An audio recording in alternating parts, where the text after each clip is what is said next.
Clinic talk ಕಾರ್ಯಕ್ರಮಕ್ಕೆ ಆತ್ಮೀಯವಾದಂಥ ಸ್ವಾಗತ. ನಾನು ರಾಘವೇಂದ್ರ ಸಾಲಿಗ್ರಾಮ. ನಮ್ಮ ಜೊತೆಲಿದ್ದಾರೆ ಡಾಕ್ಟರ್ ಪ್ರಮೋದ್ ಶೇಟ್ ಅವರು. ಅವರನ್ನು ನಾನು ಈ ಕಾರ್ಯಕ್ರಮಕ್ಕೆ ಆತ್ಮೀಯವಾಗಿ ಸ್ವಾಗತಿಸ್ತಾ ಇದ್ದೇನೆ. ನಮಸ್ಕಾರ ಸರ್. ನಮಸ್ಕಾರ ಸರ್, ತಾವು ಮುನಿಯಾಲು ಆಸ್ಪತ್ರೆಯಲ್ಲಿ ಕಾಯ ಚಿಕಿತ್ಸಾ ವಿಭಾಗದ ಸಹಾಯಕ ಪ್ರಾಧ್ಯಾಪಕರು. ಹೌದು ಸರ್, ನಿಮ್ಮ ಹತ್ರ ಲಾಸ್ಟ್ ಟೈಮ್ ನಾವೇನಂದರೆ ಪಂಚಕರ್ಮದ ಬಗ್ಗೆ ಮಾತಾಡಿದ್ವಿ. ಹೌದು, ಪಂಚಕರ್ಮದ ಹಲವಾರು ವಿಷಯಗಳ ಬಗ್ಗೆ ನಾವು ಮಾತಾಡಿದ್ವಿ. ಹೌದು, ಅಂದರೆ ಬೇಸಿಕ್ ಇನ್ಫಾರ್ಮೇಷನ್ ಬಗ್ಗೆ ಸ್ವಲ್ಪ ನಾವಲ್ಲಿ ಮಾತಾಡಿದ್ವಿ. ಇವತ್ತು ಒಂದು ಸ್ವಲ್ಪ ಡೀಪ್ ಆಗಿ ಅದ್ರ ಬಗ್ಗೆ ಒಂದೊಂದನ್ನು ತಿಳ್ಕೊಳ್ಳೋಣ ಅಂತ. ಖಂಡಿತ. ಸೊ ಅದನ್ನು ಪ್ರಾರಂಭ ಮಾಡೋದಕ್ಕೋಸ್ಕರನೇ ಪುನಃ ನಾನು ನಿಮ್ಮ ಹತ್ರ ಕೇಳ್ತಾ ಇದ್ದೀನಿ, ಪಂಚಕರ್ಮದ 5 ವಿಧಗಳನ್ನು ಒಂದ್ಸಲ ಹೇಳ್ಬೋದಾ? ಪಂಚಕರ್ಮದ 5 ವಿಧಗಳು ಮುಖ್ಯವಾಗಿ ವಮನ, ವಿರೇಚನ, ಬಸ್ತಿ, ನಸ್ಯ ಮತ್ತು ಕೊನೆಯದಾಗಿ ರಕ್ತಮೋಕ್ಷಣ ಅಂತ. ಈ 5 ಸೇರಿಸಿದರೆ ಪಂಚಕರ್ಮ ಅಂತ ಹೇಳ್ತಾರೆ. ಅಂದರೆ ಪಂಚವಿಧ ಕರ್ಮಗಳು ಅಂತ ಹೇಳ್ತೇವೆ. Okay okay. ಸೊ ಹಾಗಾದರೆ ಇವತ್ತು ನಾವು ನೇರವಾಗಿ ವಮನದ ಬಗ್ಗೆ ಮಾತಾಡೋಣ ಸರ್. ಸ್ವಲ್ಪ ವಮನದ ನಂತರ ವಿರೇಚನದ ಬಗ್ಗೆ ಒಂದೊಂದರ ಬಗ್ಗೆನೂ ನಾವು ಸ್ವಲ್ಪ ಡಿಟೇಲ್ ಆಗಿ ನಿಮ್ಮ ಹತ್ರ ತಿಳ್ಕೋಬೇಕಾಗಿದೆ. ಆದ್ದರಿಂದ ಇವತ್ತು ವಮನದ ಬಗ್ಗೆ ನಾನು ನಿಮ್ಮ ಹತ್ರ ಕೇಳ್ತೇನೆ. ವಮನ ಅಂತ ಹೇಳಿದರೆ ಏನು?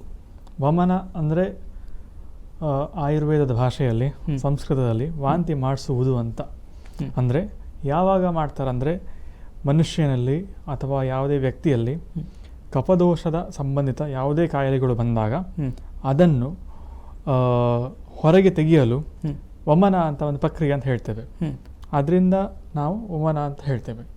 ಸೊ ಆ ಕಾರಣದಿಂದ ಈ ಕಫದೋಷವನ್ನು ನಾವು ಹೊರಗೆ ತೆಗೆಯಲು ಯಾವ ಪ್ರಕ್ರಿಯೆಯನ್ನು ಉಪಯೋಗಿಸ್ತೇವೋ ಅದನ್ನು ವಮನ ಅಂತ ಹೇಳ್ತೇವೆ. ಓಕೆ. ಈಗ ಒಂದು ಸಣ್ಣದೊಂದು ಸಿಂಪಲ್ ಪ್ರಶ್ನೆ ಅಂದರೆ, ನಾರ್ಮಲ್ ಆಗಿ ತಮಾಷೆಯಾಗಿ ಕೇಳೋದಾದರೆ, ಈಗ ಮಾಮೂಲಿಯಾಗಿ ವಾಂತಿ ಮಾಡೋದಕ್ಕೂ ನೀವು ವಾಂತಿ ಮಾಡಿಸೋದಕ್ಕೂ ಇರೋ ವ್ಯತ್ಯಾಸ ಏನು? ನಾರ್ಮಲ್ ಆಗಿ ವಾಂತಿ ಏನು ಮಾಡ್ತಾರೆ ಅದು ಕಾಯಿಲೆಯ ಒಂದು ರೂಪವಾಗಿ ಆಗಿರ್ತದೆ. ಓಕೆ. ನಾವು ಮಾಡಿಸುವಂಥದ್ದು ಒಂದು ಚಿಕಿತ್ಸೆ ರೂಪವಾಗಿರ್ತದೆ. ಓಕೆ. ನಾವು ಅದಕ್ಕೆ ವಮನ ಮಾಡಿಸೋದಕ್ಕೆ ಒಂದು ಕ್ರಮ ಅಂತ ಇರ್ತದೆ. ಒಂದು ಕ್ರಮಾಂತರ, ಅದಕ್ಕೆ ದೇಹ ಸಿದ್ಧತೆ ಅಂತ ಹೇಳ್ತೇವೆ. ಒಂದು ಬಾಡಿಯನ್ನು ಪ್ರಿಪೇರ್ ಮಾಡುವಂಥದ್ದು ಹೇಳ್ತೇವೆ. ಬಾಡಿಯನ್ನು ಪ್ರಿಪೇರ್ ಮಾಡುವಂಥದ್ರೆ ಅದಕ್ಕೆ ಮೊದಲು ದೀಪನ ಪಾಚನ ಆಗಬೇಕು, ಆಮೇಲೆ ಸ್ನೇಹಪಾನ ಆಗಬೇಕು, ಆಮೇಲೆ ಸರ್ವಾಂಗ ಅಭ್ಯಂಗ ಬಾಷ್ಪಸ್ವೇದ ಆಗಬೇಕು, ಕೊನೆಗೆ ವಮನ ಆಗ್ತದೆ. ಈ ನಾರ್ಮಲ್ ಆಗಿ ಮಾಡುವ ವಾಂತಿ ಅಲ್ಲ, ಅದು ಯಾವುದೂ ಇರುವುದಿಲ್ಲ. ಓಕೆ. ಅಲ್ಲಿ ಹೋಗ್ತಾರೆ, ಸಿಂಕ್ ಹತ್ರ ವಾಂತಿ ಮಾಡ್ತಾರೆ, ಮತ್ತೆ ಮುಖ ತೊಳ್ಕೊಳ್ತಾರೆ, ಬರ್ತಾರೆ. ಹಾಗೆ ಅಲ್ಲ, ಇನ್ನು ಕೆಲವರು ಇದ್ದಾರೆ ಸರ್, ಏನಂತ ಹೇಳಿದ್ರೆ ವಾಂತಿ ಮಾಡ್ಕೊಳ್ಳಿಕ್ಕೋಸ್ಕರ ಕೆಲವೊಂದು ದ್ರಾವಣವನ್ನು ಸೇವಿಸುವವರು ಇದ್ದಾರೆ. ಕೆಲವೊಂದು ದ್ರಾವಣವನ್ನು ಸೇವಿಸಿಕೊಂಡು ವಾಮಿಟ್ ಮಾಡ್ತಾರೆ ಕೆಲವರು, ಅದು ಅತಿ ಆದರೆ. ನಾನು ಹೆಸರು ಹೇಳಕ್ ಹೋಗಲ್ಲ. ಸೊ ಆ ಥರದ ವಾಂತಿಗೂ ಇದಕ್ಕೂ ತುಂಬಾ ವ್ಯತ್ಯಾಸ, ಜಗಜಾಂತರ ವ್ಯತ್ಯಾಸ ಅಂತ ಹೇಳ್ಬೋದು ನಾವು. ಓಕೆ. ಇದು ಒಂದು ಚಿಕಿತ್ಸಾ ವಿಧಾನ. ಅಂದರೆ ಕೆಲವರೆಲ್ಲ ಏನಂದರೆ ಬೆಳಿಗ್ಗೆ ಆದ ಕೂಡಲೇ ಏನಂತ ಹೇಳಿದ್ರೆ ನಾರ್ಮಲ್ ಆಗಿ ಟಂಗ್ ಕ್ಲೀನಿಂಗ್ ಮಾಡುವಾಗ ಒಂದಿಷ್ಟು ವೊಮಿಟ್ ಮಾಡ್ತಾರೆ. ಅಂದರೆ ಅದಕ್ಕೆ ಹೇಳ್ತಾರೆ ಏನಂದ್ರೆ ಮೊದಲಿನಿಂದ ಬಿಸಿ ನೀರನ್ನು ಕುಡಿದ್ಬಿಟ್ಟು ಸ್ವಲ್ಪ ವೊಮಿಟ್ ಮಾಡಿದ್ರೆ ಒಳ್ಳೆಯದು ಅಂತ ಹೇಳ್ಕೊಂಡೆಲ್ಲ ಕೆಲವರೆಲ್ಲ ಮಾಡ್ತಾರೆ. ಅದು ನಿಮ್ಮ ವಮನದ ಒಂದು ವಿಧಾನವ ಅಥವಾ ಬೇರೆನೇ?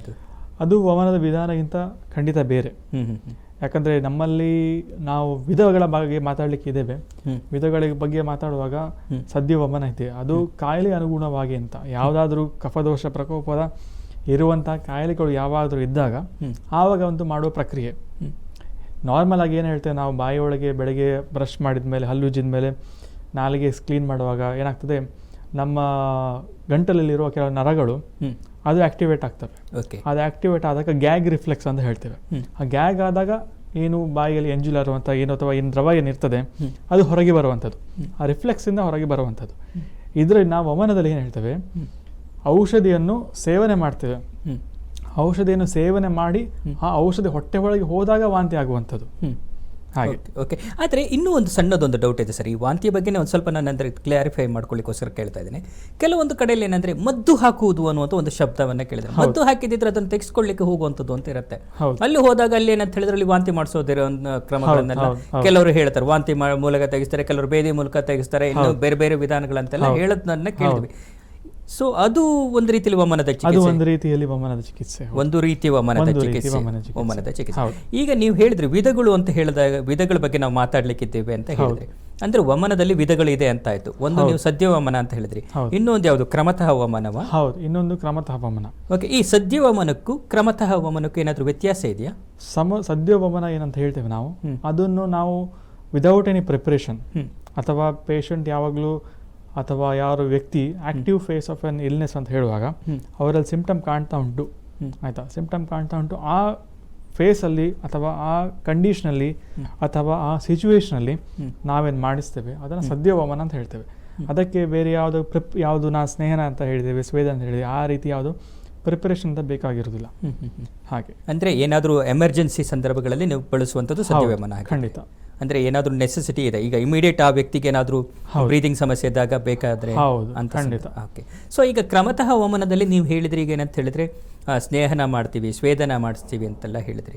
ಸೊ ಸ್ನೇಹನವನ್ನು ಯಾವ ಥರದಲ್ಲಿ ಮಾಡ್ತೀರಿ? ಅಲ್ಲಿ ಒಂದು ಫ್ರೆಂಡ್ಶಿಪ್ ಆಗಬೇಕಂತ, ಹಾಗಿದ್ರೆ ಬಾಡಿಗೂ ಮತ್ತು ವಾಮಿಟ್ ಮಾಡಬೇಕಾದ್ರೆ ಮುಂಚೆ ಏನಂತ ಹೇಳಿದ್ರೆ ಬಾಡಿ ಅಲ್ವಾ? ಖಂಡಿತ ಹಾಗೆ ಅಲ್ವಾ ಸ್ನೇಹನ ಅಂದರೆ? ಹೌದು. ಓಕೆ.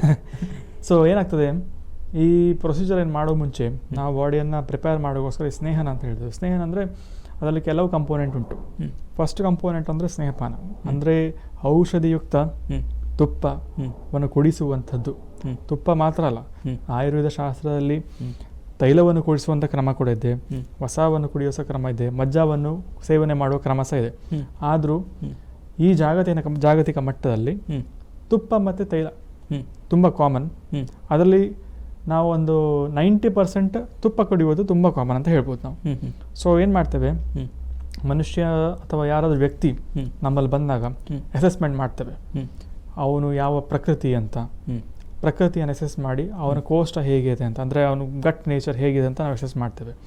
ಅದ್ರ ಪ್ರಕಾರ ನಾವು ಅವರ ರೋಗಕ್ಕೆ ಅನುಗುಣವಾಗಿ, ಅವರ ಸಮಸ್ಯೆಗೆ ಅನುಗುಣವಾಗಿ ಯಾವುದಾದ್ರೂ ಒಂದು ತುಪ್ಪವನ್ನು, ಅಂದರೆ ಔಷಧಿಯುಕ್ತ ತುಪ್ಪ ಅಂತ ನಾವು ಹೇಳ್ತೇವೆ, ಔಷಧಿಯುಕ್ತ ತುಪ್ಪವನ್ನು ಆಯ್ಕೆ ಮಾಡಿ ಅದನ್ನು ಸೇವನೆ ಮಾಡಲಿಕ್ಕೆ ಪ್ರಾರಂಭಿಸ್ತೇವೆ. ಅದ್ರ ಮುಂಚೆ ದೀಪನಪಾಚನ ಅಂತ ಒಂದು ಹೇಳ್ತೇವೆ. ದೀಪನಪಾಚನ ಅಂದರೆ ಈ ತುಪ್ಪ ಏನು ಸೇವಿಸ್ತೇವೆ ಅದು ಸರಿಯಾದ ಕ್ರಮದಲ್ಲಿ ಜೀರ್ಣ ಆಗಬೇಕು. ನೀವು ಹೇಳಿದಾಗ ಫ್ರೆಂಡ್ಶಿಪ್ ಅಂತ ಹೇಳ್ತೇವಲ್ಲ, ಆ ಫ್ರೆಂಡ್ಶಿಪ್ ಆಗಲಿಕ್ಕೋಸ್ಕರ ಡೈಜೆಸ್ಟಿವ್ ಪವರ್ ಸ್ಟ್ರಾಂಗ್ ಆಗಿರಬೇಕು. ಎಲ್ಲರಲ್ಲಿ ನಾರ್ಮಲ್ ಆಗಿ ಡೈಜೆಸ್ಟಿವ್ ಪವರ್ ಸ್ಟ್ರಾಂಗ್ ಆಗಿರುತ್ತೆ, ವೇರಿಯೇಷನ್ ಇದ್ದೇ ಇರ್ತದೆ. ಒಂದು ಏಜಿನ ಪ್ರಕಾರವಾಗಿ ವೇರಿಯೇಷನ್ ಇರ್ತದೆ, ಆಯಿತಾ? ನೀವು ನೋಡಿರ್ಬೋದು, ಸಾಮಾನ್ಯವಾಗಿ ಯಂಗ್ ಅಡಲ್ಟ್ಸ್ ಅಲ್ಲಿ ಸ್ವಲ್ಪ ಹಸಿವು ಪ್ರಮಾಣ ಒಳ್ಳೆ ಇರ್ತಾರೆ, ಚೆನ್ನಾಗಿ ತಿಂತಾರೆ. ಮಕ್ಕಳು ಸ್ವಲ್ಪ ಹಠ ಮಾಡ್ತಾರೆ, ಪ್ರಾಯದವರು ಸ್ವಲ್ಪ ಕಮ್ಮಿ ತಿಂತಾರೆ, ಗಂಡು ಮಕ್ಕಳು ಸ್ವಲ್ಪ ಜಾಸ್ತಿ ತಿಂತಾರೆ, ಹೆಣ್ಮಕ್ಳು ಸ್ವಲ್ಪ ಕಮ್ಮಿ ತಿಂತಾರೆ, ಅರ್ಧ ಚಪಾತಿ ಮಾತ್ರ ತಿಂತೇನೆ ಅಂತ ಹೇಳ್ತಾರೆ. ಹಾಗೆಲ್ಲ ಇರ್ತದೆ. ಅಂದ್ರೆ ಅವ್ರಿಗೆ ಮೋಸ್ಟ್ಲಿ ಡಯಟಿಂಗ್ ಇದಿರ್ಬೋದು ಮತ್ತೆ ಅಲ್ಲಿ. ಹೌದು. ಸೊ ಆ ಕಾರಣಕ್ಕೋಸ್ಕರ ತುಪ್ಪ ಏನಿದೆ ಇದು ಡೈಜೆಷನ್ಗೆ ಸ್ವಲ್ಪ ಹೆವಿ, ಅಂದರೆ ನಾವು ಕೊಡೋ ಪ್ರಮಾಣದಲ್ಲಿ ಸ್ವಲ್ಪ ಹೆವಿ ಅದು. ಯೂಶ್ವಲಿ ನಾವು ಅನ್ನ ಜೊತೆ ಸೇರಿಸ್ತೇವೆ, ಚಪಾತಿ ಜೊತೆ ಸೇರಿಸ್ತೇವೆ, ಅಥವಾ ಇಡ್ಲಿ ಮೇಲೆ ಹಾಕ್ತೇವೆ ತುಪ್ಪ. ಕೊಬ್ಬರಿ ಎಣ್ಣೆ ಹಾಕೊಂಡು ಸೇವನೆ ಮಾಡೋ ಅಭ್ಯಾಸ ಇದೆ, ಅದು ಪ್ರಮಾಣ ಬಹಳ ಕಮ್ಮಿ, ಜಾಸ್ತಿ ಅಂದರೆ ಒಂದು 5 ml ಆಗಿರ್ಬೋದು. ನಾವೇನು ಮಾಡ್ತೇವೆ, ನಮ್ಮ starting dose almost 30 ml start ಆಗ್ತದೆ, 30 ml ಸ್ಟಾರ್ಟ್ ಆಗ್ತದೆ. ಸೊ ಆ ಪ್ರಮಾಣದಲ್ಲಿ ನಾವೊಂದು ಫ್ಯಾಟಿ ಸಬ್ಸ್ಟೆನ್ಸ್ ಅಂತ ಏನು ಹೇಳ್ತೇವೆ, ತುಪ್ಪ ಅಂತ ಆಗಿರ್ಬೋದು, ಅದು ಜೀರ್ಣ ಮಾಡಲಿಕ್ಕೆ ಶರೀರದಿಂದ ಜೀರ್ಣ ಆಗಬೇಕು. ಅದನ್ನು ಜೀರ್ಣ ಮಾಡೋ ಮುಂಚೆ ದೀಪನಪಾಚನ ಅಂತ ಮಾಡಿಸ್ತೇವೆ. ದೀಪನಪಾಚನ ಅಂದರೆ ಕೆಲವು ನಮ್ಮ ಡೈಜೆಷನ್ ಮತ್ತು ಮೆಟಬಾಲಿಸಮ್ ಅನ್ನು ಇಂಪ್ರೂವ್ ಆಗಲು ಕೆಲವೊಂದು ರೀತಿಯ ಔಷಧಿ ಸಸ್ಯಗಳು ಅಥವಾ ಮಾತ್ರೆಗಳು, ಕಷಾಯಗಳು, ಚೂರ್ಣಗಳು ಇಂಥವನ್ನು ಸೇವನೆ ಮಾಡಲಿಕ್ಕೆ ಕೊಡ್ತೇವೆ ಅರೌಂಡ್ 2-3 ದಿನಕ್ಕೆ. ಸೊ ಅದರಿಂದ ಏನಾಗ್ತದೆ, ಸ್ವಲ್ಪ ಅವ್ರದ್ದು ಡೈಜೆಸ್ಟಿವ್ ಪವರ್ ನಾರ್ಮಲ್ ಆಗ್ತದೆ, ಮೆಟಬಾಲಿಸಮ್ ಸ್ವಲ್ಪ ಇಂಪ್ರೂವ್ ಆಗ್ತದೆ. ತುಪ್ಪವನ್ನು ಮನುಷ್ಯನ ದೇಹಕ್ಕೆ ಸೇರಲು ಬಹಳ ಉಪಯೋಗವಾಗ್ತದೆ. ಸೊ ಹಾಗಾಗಿ ದೀಪನಪಾಚನ ಅಂತ ಒಂದು ಮಾಡಿಕೊಂಡು ಆದಮೇಲೆ ಸ್ವಲ್ಪ ಅಪೆಟೈಟ್ ಇಂಪ್ರೂವ್ ಆಗಿದೆ, ಹಸಿವು ಸ್ವಲ್ಪ ಚೆನ್ನಾಗಿದೆ ಅಂತ ಅನಿಸಿದಾಗ ನಾವೇನು ಮಾಡ್ತೇವೆ, ನಾವು ಡೈರೆಕ್ಟ್ಲಿ ಸ್ನೇಹಪಾನಕ್ಕೆ ಸ್ವಿಚ್ ಆನ್ ಮಾಡ್ತೇವೆ. ಅಂದರೆ ಯಾವುದು ನಾವು ತುಪ್ಪವನ್ನು ಅಡ್ವೈಸ್ ಮಾಡಿರ್ತೇವೆ, ಸಜೆಸ್ಟ್ ಮಾಡಿರ್ತೇವೆ, ಅದನ್ನು ಕ್ರಮಬದ್ಧವಾಗಿ ಅವರನ್ನು ನಾವು ಸೇವನೆ ಮಾಡಲಿಕ್ಕೆ ಹೇಳ್ತೇವೆ. ಅಂದರೆ ಈಗ ಒಟ್ಟಿನಲ್ಲಿ ನೀವೇನಂತ ಹೇಳಿದ್ರೆ ದೀಪನ ಅನ್ನೋದು ಮಾಡಲೇಬೇಕು. ಅಂದರೆ ದೀಪನ ಅಂತ ಹೇಳಿದ್ರೆ ಹಸಿವನ್ನೇ ಹೆಚ್ಚಿಸುವಂಥದ್ದು, ಪಾಚನ ಅಂತ ಹೇಳಿದಾಗ ಅಲ್ಲಿ ಜೀರ್ಣ ಆಗುವಂಥದ್ದು. ಖಂಡಿತ. ಓಕೆ. ಅಂದರೆ ಇದು ಸ್ವಲ್ಪ ಏನಾದರೂ ಪರವಾಗಿಲ್ಲ, ನಾನು ಒಂದು ಸ್ವಲ್ಪ ಕಲಿಯೋಕೆ ಶುರುವಾಗಿದ್ದೀನಿ ನಿಮ್ಮ ಜೊತೆ ಸೇರಿ. ಅಂದರೆ ಲಾಸ್ಟ್ ಟೈಮ್ ನೀವು ಇದ್ರ ಬಗ್ಗೆ ಸ್ವಲ್ಪ ಹೇಳಿದಿರಿ, ಹಾಗಾಗಿ ಅದ್ರ ಬಗ್ಗೆ ನೆನ್ಪು ಮಾಡ್ಕೊಂಡು ಹೇಳ್ತಾ ಇದ್ದೀನಿ. ಸೊ ಪಾಚನ ಆದಮೇಲೆ ನಂತರ ಕೊಡುವಂಥದ್ದು ನೀವು ಸ್ನೇಹಪಾನವನ್ನು ಮಾಡುವಂಥ ಸಂದರ್ಭಗಳಲ್ಲಿ ನೀವಂದ್ರೆ ತುಪ್ಪವನ್ನು ಮೊದಲಿಗೆ ಕೊಡುವಂಥ ಪ್ರಮಾಣವೇ 30. ಹೌದು. ನಾವು ಅದಕ್ಕೆ ಹಸಿ ಮಾತ್ರ ಅಂತ ಹೇಳಿ ಸಂಸ್ಕೃತದಲ್ಲಿ, ಅಂದರೆ most basic, most minimal dose ಅಂತ. ಅಂದರೆ ಆ ಡೋಸಿಂದ ಯಾರಿಗೂ ಏನು ಸಮಸ್ಯೆ ಆಗುದಿಲ್ಲ. ಸ್ಟಾರ್ಟಿಂಗಲ್ಲಿ ನಾನು ನಿಮಗೆ 100 ml ಕೊಡಿರಿ ಅಂತ ಹೇಳಿದರೆ ಅದು ಸಾಧ್ಯನೇ ಇಲ್ಲ, ಯಾವ ವ್ಯಕ್ತಿಯಿಂದನೂ ಸಾಧ್ಯ ಇಲ್ಲ. ಅದಕ್ಕೋಸ್ಕರ ಟೆಸ್ಟ್ ಡೋಸ್ ಅಂತ ಹೇಳ್ತೇವೆ. Usually test dose is common for every one. ಎಲ್ಲರಲ್ಲೂ ನಾವು 30 ml ಇಂದ ಸ್ಟಾರ್ಟ್ ಮಾಡ್ತೇವೆ. ಆಮೇಲೆ ಅವನಿಗೆ ತುಪ್ಪ ಎಷ್ಟು ಗಂಟೆಗೆ ಜೀರ್ಣ ಆಗ್ತದೆ ಅದ್ರ ಪ್ರಕಾರ ಮುಂದಿನ ದಿನದ ತುಪ್ಪದ ಡೋಸ್ ಏನಿದೆ ಅದು ಡಿಸೈಡ್ ಆಗ್ತಾ ಹೋಗ್ತದೆ. ಹಾಗೆ ಸೊ ಕ್ರಮಬದ್ಧವಾಗಿ 3 ದಿವಸ minimum, maximum up to 7 days ತನಕ ಕೂಡ ಈ ಸ್ನೇಹಪಾನದ ಅಥವಾ ಸ್ನೇಹನದ ಪ್ರಕ್ರಿಯೆ ನಾವು ಮಾಡಬಹುದು. ಓಕೆ. ಸ್ನೇಹನವನ್ನು ಮಾಡಬೇಕಾದಂಥ ಅವಶ್ಯಕತೆ ಏನು ಸರ್ ಇದರಲ್ಲಿ? ಸ್ನೇಹನವನ್ನು ಮಾಡಿದರೆ ನಾವು ಏನು ಚಿಕಿತ್ಸೆಗೆ ಏನು ಪ್ರಿಪೇರ್ ಮಾಡ್ತಿದ್ದೀವಿ ಅದು ಪ್ರಿಪೇರ್ ಆಗುತ್ತೆ ಒಂದು. ಅದಲ್ಲದೆ ದೋಷಗಳೇನಿದೆ ನಮಗೆ ಮುಖದ ಮಾರ್ಗದಿಂದ ಹೊರಗಾಗಬೇಕು. ದೋಷಗಳು ನಮ್ಮ ಶರೀರದಲ್ಲಿ ಎಲ್ಲೆಲ್ಲೋ ಕಾಲಲ್ಲಿ, ಕೈಯಲ್ಲಿ, ಎಲ್ಲ ವಿವಿಧ ಧಾತುಗಳಲ್ಲಿ ಎಲ್ಲ ಸೇರ್ಕೊಂಡಿರ್ತದೆ. ಈ ಸ್ನೇಹನ ಮಾಡಿದಾಗ ಅಥವಾ ಸ್ನೇಹಪಾನ ಮಾಡುವಾಗ ನಮ್ಮ ಶರೀರದಲ್ಲಿ ಎಲ್ಲೆಲ್ಲೋ ದೋಷ ಅಡಗಿ ಕೂತ್ಕೊಳ್ತವೆ, ಅವೆಲ್ಲ ಅಟ್ರಾಕ್ಟ್ ಆಗ್ತದೆ ನಮ್ಮ ಕಡೆ, ಅಂದರೆ ಹೊಟ್ಟೆ ಕಡೆ ಬರ್ತದೆ. ಆಮೇಲೆ ನಾವು ಅದನ್ನು ವಮನ ರೀತಿಯಲ್ಲಿ ಮಾಡಿ ಹೊರಗೆ ಹಾಕುವಾಗ ಅದೆಲ್ಲ ದೋಷಗಳು ಹೊರಗೆ ಹೋಗಲು ತುಂಬ ಸಹಕಾರಿ ಅಥವಾ ಲಾಭಕಾರಿ ಆಗ್ಬೋದು ಅಂತ ಹೇಳ್ಬೋದು. ಹಾಗೆ ಈ ಸ್ನೇಹನ ಇಸ್ ಅ ಮಸ್ಟ್.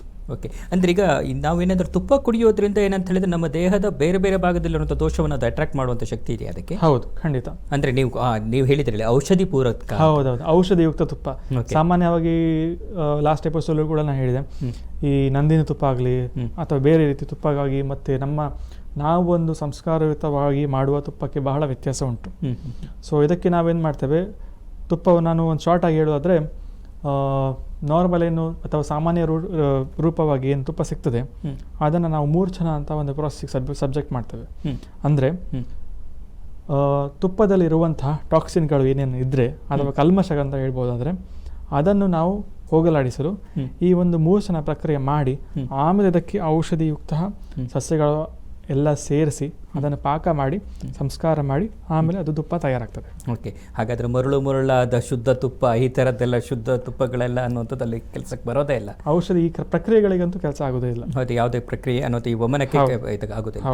ಇಲ್ಲ, ಏನಂದರೆ ಕೆಲವೊಮ್ಮೆ, ಯಾಕಂದರೆ ಇಲ್ಲಿ ಒಂದು ನಾನು ಯಾಕೆ ಈ ಮಾತನ್ನು ಸ್ಪಷ್ಟವಾಗಿ ಕೇಳಿದೆ ಅಂದರೆ, ತುಪ್ಪ ಕುಡಿಬೇಕು ಅಂತ ಹೇಳಿದ್ದಾರೆ ಡಾಕ್ಟ್ರು ಅಂತ ಹೇಳ್ಕೊಂಡ್ಬಿಟ್ಟು ನಾಳೆಯಿಂದ ಎಲ್ಲರೂ ಕೊನೆ 30 ml ಶುರು ಮಾಡಿಕೊಂಡು ಎಷ್ಟು ಜೀರ್ಣ ಆಗುತ್ತೆ ಅಂತ ಬ್ರೇಕ್ ಮನೆಯಲ್ಲೇ ಶುರು ಮಾಡಿದೆ, ನಾನು ನಾಳೆಯಿಂದ ವಮನ ಸ್ಪೆಷಲಿಸ್ಟ್ ಆಗ್ತೀನಿ ಅಂತ ಹೋದರೆ ಸಮಸ್ಯೆಗಳು ಉದ್ಭವ ಆಗ್ಬಾರ್ದಲ್ವಾ? ಆ ದೃಷ್ಟಿಯಿಂದ ಕೇಳ್ತೇನೆ. ಒಂದು ವೇಳೆ ಯಾರಾದ್ರೂ ನಾರ್ಮಲ್ ಆಗಿ ಗೊತ್ತಿಲ್ಲ, ಇದನ್ನ ನಾನು ಕೇಳ್ತಿರುವಂಥದ್ದು, ಈಗ ನಮ್ಮ ಈ ಎಪಿಸೋಡ್ ಅನ್ನು ನೋಡ್ತಾ ಇರುವಂಥವ್ರು ಯಾರೋ ಒಬ್ರು ಈಗ ನೋಡೋಣ ನಾಳೆಯಿಂದ ನಾನು ಒಂದು ಸ್ವಲ್ಪ ವಮನ ಮಾಡೋಣ ಅಂತ ಈ ಥರದ್ದು ಮಾಡೋಕೆ ಹೋದ್ರೆ ಅದರಿಂದ ಏನಾದರೂ ಅನಾಹುತ ಆಗುವಂಥ ಚಾನ್ಸಸ್ ಇದೆಯಾ? ಖಂಡಿತ. ಒಬ್ಬರು ವೈದ್ಯರ ನಿರೀಕ್ಷೆಯಲ್ಲಿ ಅದೆಲ್ಲ ಮಾಡುವುದು ಅತ್ಯಂತ ಉತ್ತಮ. ಯಾಕಂದರೆ ನಾವು ನೋಡುವಾಗ ಎಲ್ಲವನ್ನು ನೋಡ್ತೇವೆ. ಅಂದರೆ ದೋಷದ ಸ್ಟೇಟಸ್ ಏನು, ಅಂದರೆ ವಾತ ಪಿತ್ತಗಳ ಕಫ ಸ್ಟೇಟಸ್ಗಳೇನು, ಅಥವಾ ಅವನಲ್ಲಿ ಬೇರೆ ಏನಾದರೂ ಲಕ್ಷಣ ಸಂಬಂಧ ಬೇರೆ ಧಾತು ದೂಷಣ ಇದೆಯಾ ಅಂತ, ಆಮೇಲೆ ಬೇರೆ ಬೇರೆ ರೀತಿಯಲ್ಲಿ ನಾವು ಅದನ್ನು ಪರೀಕ್ಷೆ ಮಾಡಿ ಅದೆಲ್ಲ ಮಾಡಿ ಆದಮೇಲೆ ನಾವು ಒಂದು ಅಡ್ವೈಸ್ ಮಾಡುವಂಥ ಸಜೆಸ್ಟ್ ಮಾಡುವಂಥ, ಇದೆಲ್ಲ ಒಂದು ಎಕ್ಸ್ಪೀರಿಯನ್ಸ್ ಅಂತ ಬರ್ತದೆ. ಯಾರು ಕೂಡ ನೋಡಿ ಮಾಡುವಂಥದ್ದು ಪ್ರಕ್ರಿಯೆ ಅಲ್ಲ. ಹಾಗಾಗಿ ಇದು ಒಂಥರ ಶಾರ್ಟ್ಕಟ್ ಅದಾಗ್ತದೆ. ಯಾರಾದರೂ ಕೆಮ್ಮು ಬಂತು, ಶೀತ ಬಂದು ಮೆಡಿಕಲ್ ಹೋಗಿ ಮಾತ್ರೆ ತೊಗೊಂಡಾಗಿ ಅವನು ಮಾತ್ರೆ ತೊಗೊಂಡ ಸರಿ ಆಯಿತು, ಸರಿ ಇಲ್ಲ, ಆ ಥರ ಆಗ್ತದೆ. ಓಕೆ, ಸೊ ಹಾಗಾಗಿ ಒಂದು ಅಂಡರ್ ಮೆಡಿಕಲ್ ಸೂಪರ್ವಿಷನ್ ಅಂತ ನಾವೇನು ಹೇಳ್ತೇವೆ ಅದರಲ್ಲಿ ಮಾಡೋದು ಬಹಳ ಉತ್ತಮ. ಇಲ್ಲಾಂದರೆ ಸೈಡ್ ಎಫೆಕ್ಟ್ ಆಗುವ ಚಾನ್ಸು ಇದ್ದಿರ್ಬೋದು. ಯಾಕಂದರೆ ಅವರಿಗೆ ಕಾಣದಿದ್ದು ನಮಗೆ ಕಾಣ್ತದೆ, ಅವ್ರಿಗೆ ಗೊತ್ತಿರೋದಿಲ್ಲ ಇದು ಸಮಸ್ಯೆ, ಇದು ನಾರ್ಮಲ್ ಅಬ್ನಾರ್ಮಲ್ ಅವ್ರಿಗೆ ಗೊತ್ತಿರೋದಿಲ್ಲ. ಬಟ್ ನಾವು ವೈದ್ಯರಾಗಿ ಅವರನ್ನು ಪರೀಕ್ಷೆ ಮಾಡಿದಾಗ, ಅವರನ್ನು ಫಿಸಿಕಲ್ ಎಕ್ಸಾಮಿನೇಷನ್ ಅಂತ ಏನು ಹೇಳ್ತೇವೆ ಅದನ್ನು ಮಾಡಿದಾಗ, ಬೇರೆ ಬೇರೆ ಟೆಸ್ಟ್ಗಳಿಗೆ ನಾವು ಅದನ್ನು ಸಬ್ಜೆಕ್ಟ್ ಮಾಡಿದಾಗ ನಮ್ಗೆ ಗೊತ್ತಾಗ್ತದೆ. ಸೊ ಆ ರೀತಿಯಲ್ಲಿ ಇದೊಂದು ಅವರೇ ಮನೆಯಲ್ಲಿ ತಾವೇ ಮಾಡ್ಕೊಳ್ಳುವಂಥ ಪ್ರಕ್ರಿಯೆ ಅಂತೂ ಅಲ್ವೇ ಅಲ್ಲ. ಓಕೆ, ಅಂದರೆ ಇದನ್ನು ನಾವು ಹೀಗೆ ಹೇಳ್ಬಹುದೇನು, ರವಿ ಕಾಣೋದನ್ನ ಕವಿ ಕಂಡ ಅಂತ, ಮೆಡಿಕಲ್ನವ್ರು ಕಾಣೋದನ್ನ ಡಾಕ್ಟರ್ ಕಂಡ್ರು ಅಂತ. ಓಕೆ, ಮೆಡಿಕಲ್ನವ್ರು ಏನೋ ಒಂದು ಕೊಟ್ಬಿಡ್ಬೋದು, ಆಮೇಲೆ ನಂತರ ಡಾಕ್ಟರ್ಗೆ ಗೊತ್ತಿರತ್ತೆ ಅದು ಯಾಕೆ ಕೊಡ್ತಾ ಇದ್ದೀವಿ. ಮೆಡಿಕಲ್ನವ್ರಿಗೆ ಅದ್ರ ಬಗ್ಗೆ ಈ ಒಂದೊಂದು ಯಾವುದ್ರ ಬಗ್ಗೆನೇ ಆದರೂ ಕೂಡ ಇದ್ರ ಬಗ್ಗೆ ಏನು ಕೆಲಸ ಮಾಡುತ್ತೆ ಅನ್ನೋದು ಗೊತ್ತಿರತ್ತೆ, ಪ್ರತಿಯೊಂದ್ರ ಬಗ್ಗೆ ಕೆಮಿಕಲ್ಗಳು ಏನೇನು ಕೆಲಸ ಮಾಡುತ್ತೆ. ಆದರೆ ಡಾಕ್ಟ್ರಿಗೆ ಗೊತ್ತಿರುತ್ತೆ ಅದನ್ನೇ ಯಾಕೆ ಕೊಟ್ಟಿದ್ದೀನಿ ಅಂತ, ಮೆಡಿಕಲ್ನವ್ರಿಗೆ ಅದು ಗೊತ್ತಿರಲ್ಲ ಅನ್ನೋದು. ಅದರಿಂದ ರವಿ ಕಾಣೋದನ್ನು ಕವಿ ಕಂಡ, ಮೆಡಿಕಲ್ನವ್ರು ಕಾಣೋದನ್ನು ಡಾಕ್ಟರ್ ಕಂಡ, ಹೊಸ ಗಾದೆ ಮೇಲೆ. ಓಕೆ ಸರ್, ಈಗ ಏನಂದರೆ ನಿಮ್ಮ ಇದನ್ನು ಹೇಳುವಾಗ ನೀವು ಹೇಳಿದ್ರಿ, ಈಗ ಎಲ್ಲಾದರೂ ಅಪ್ಪಿತಪ್ಪಿ ಇದನ್ನು ಇನ್ನೂ ಒಂದ್ಸಲ ಕೇಳ್ತೇನೆ. ಈಗ ಗೂಗಲಲ್ಲೆಲ್ಲ ಹುಡುಕುವಂಥ ಪ್ರಕ್ರಿಯೆಗಳು ಇತ್ತೀಚಿನ ದಿನಗಳಲ್ಲಿ ಜಾಸ್ತಿ ಆಗಿದೆ. ಹೆಚ್ಚಿನವರಿಗೆ ಏನಂತ ಹೇಳಿದ್ರೆ ಮಾಮೂಲಿ ಏನಂದ್ರೆ ಪಂಚಕರ್ಮ ಅಂತ ಹೇಳಿದ ಕೂಡ ದಾರಿಯಲ್ಲಿ ಸಿಗುವಂಥ ಮಸಾಜ್ ಸೆಂಟರ್ಗಳಲ್ಲೂ ಪಂಚಕರ್ಮ ಅಂತ ಹೇಳ್ಕೊಂಡು ಬೋರ್ಡ್ ಹಾಕೊಂತ ಇರ್ತವೆ. ಅಲ್ಲಿ ಹೇಳುವಂಥ ಪಂಚಕರ್ಮಕ್ಕೂ ನಿಮ್ಮಲ್ಲಿ ಉದಾಹರಣೆಗೆ ಏನಂದ್ರೆ ಆಸ್ಪತ್ರೆಗಳಲ್ಲಿರುವಂಥ ಪಂಚಕರ್ಮಕ್ಕೂ ಏನಾದರೂ ವ್ಯತ್ಯಾಸ ಇದೆಯಾ? ನೋಡಿ, ಪಂಚಕರ್ಮ ಅಂದರೆ ನಾನು ಹೇಳೋದ್ರೆ ತುಂಬ ಮಿಸ್ಕನ್ಸೆಪ್ಷನ್ ಇದೆ ಅಂತ ಹೇಳ್ಬೋದು. ಈಗ ಎಲ್ಲ ಕಡೆ ಕಟೌಟ್ ಆಗಲಿ ಬೋರ್ಡ್ ಆಗಲಿ ನೋಡಿ ಸಾಧಾರಣವಾಗಿ ನೋಡಿದರೆ ಒಂದು ಮಸಾಜ್ ಮಾಡೋದು ಎಲ್ಲ ಕಡೆ ಕಾಣುತ್ತೆ. ಓಕೆ ಸರ್, ಇದ್ರ ಬಗ್ಗೆ ಸ್ವಲ್ಪ ಕೇಳಬೇಕು ನಿಮ್ಮ ಹತ್ರ. ಆ ಮಿಸ್ಕನ್ಸೆಪ್ಷನ್ ಬಗ್ಗೆನೇ ಸ್ವಲ್ಪ ಕೇಳಬೇಕು. ಅದನ್ನು ಕೇಳೋಕ್ಕಿಂತ ಮುಂಚೆ ಒಂದು ಸಣ್ಣದೊಂದು ವಿರಾಮವನ್ನು ತಗೊಂಡು ಬರೋಣ ಸರ್. ವಿರಾಮದ ನಂತರ ನಾನು ನಿಮ್ಮ ಹತ್ರ ಕೇಳ್ತೇನೆ, ಈ ಬೋರ್ಡ್ಗಳಲ್ಲಿ ಹಾಕಿರುವಂಥ ಪಂಚಕರ್ಮಕ್ಕೂ ಆಸ್ಪತ್ರೆಯಲ್ಲಿರುವಂಥ ಪಂಚಕರ್ಮಕ್ಕೂ ಏನು ವ್ಯತ್ಯಾಸ ಅಂತ ಹೇಳ್ಕೊಂಬಿಟ್ಟು. Okay, take a break.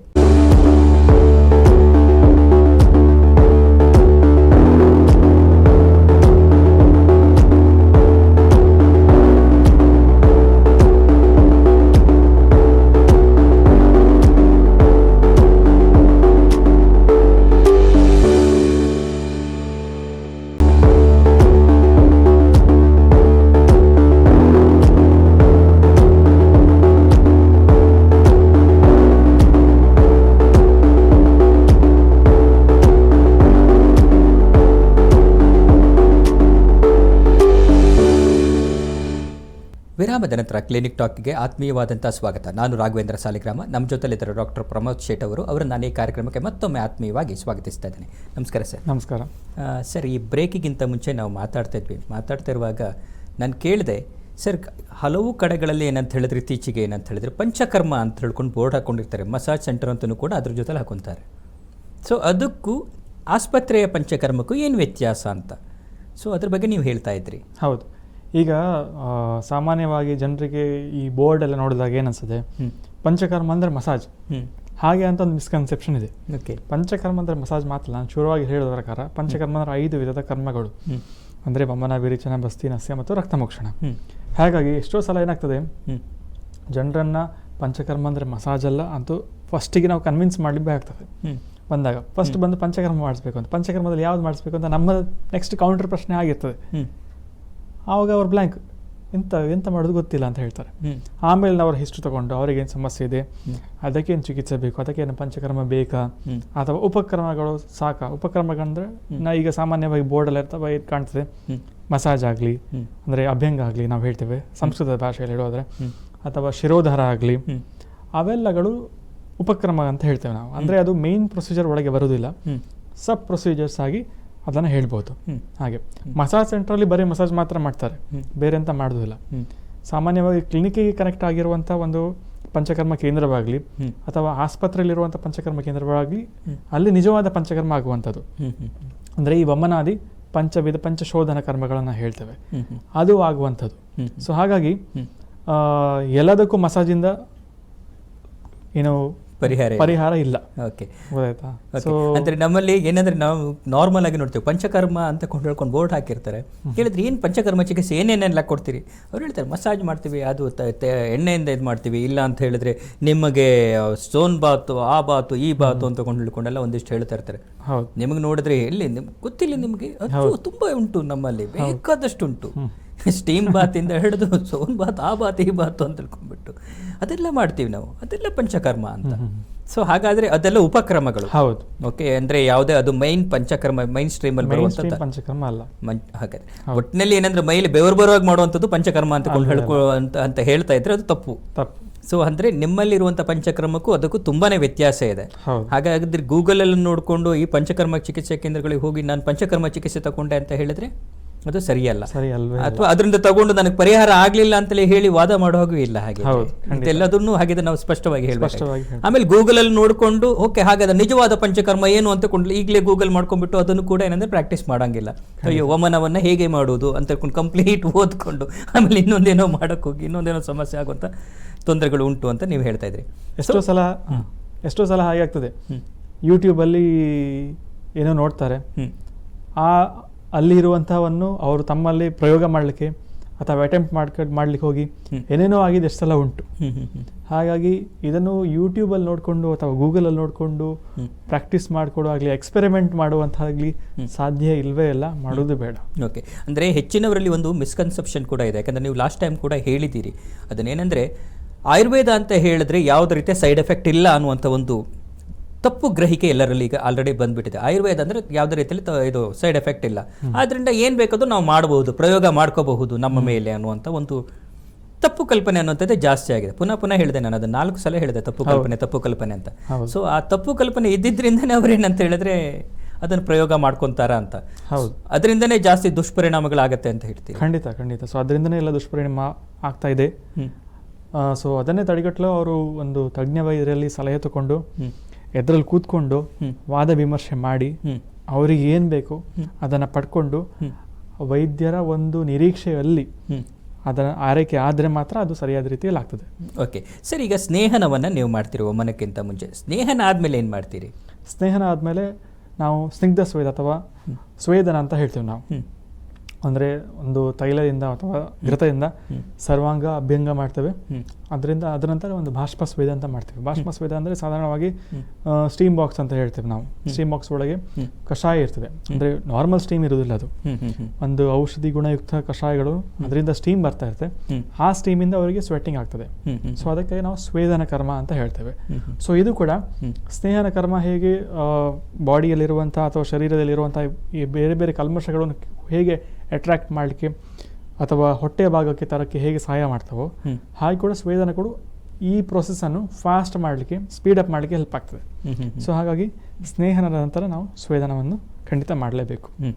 ಅಂದರೆ ಈಗ ಸ್ವೇದನ ಅಂತ ಹೇಳಿದ್ರೆ ಬೇವುರುವಿಕೆ ಅಲ್ವಾ? ಹೌದು. ಅಂದ್ರೆ ಸ್ವಲ್ಪ ಬೇವರು ಅನ್ನೋದು ಹೋಗೋ ಹಾಗೆ ಮಾಡಬೇಕು. ಬೇವರಿದ್ದಾಗ ಆಟೋಮೆಟಿಕ್ಲಿ ಅದು ಹೊಟ್ಟೆಯ ಭಾಗಕ್ಕೆ ಅದು ದೋಷಗಳನ್ನು ತಗೊಂಡು ಬರ್ತದೆ.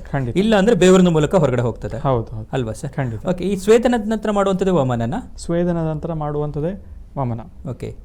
ಸಾಮಾನ್ಯವಾಗಿ ವಮನ ಮಾಡುವಾಗ ಸ್ನೇಹನ ಆದಮೇಲೆ ಖಾಲಿ ಒಂದೇ ದಿನ ಗ್ಯಾಪ್ನ ಕೊಡ್ತೇವೆ ವಮನ ಮಾಡಿಸ್ಲಿಕ್ಕೆ.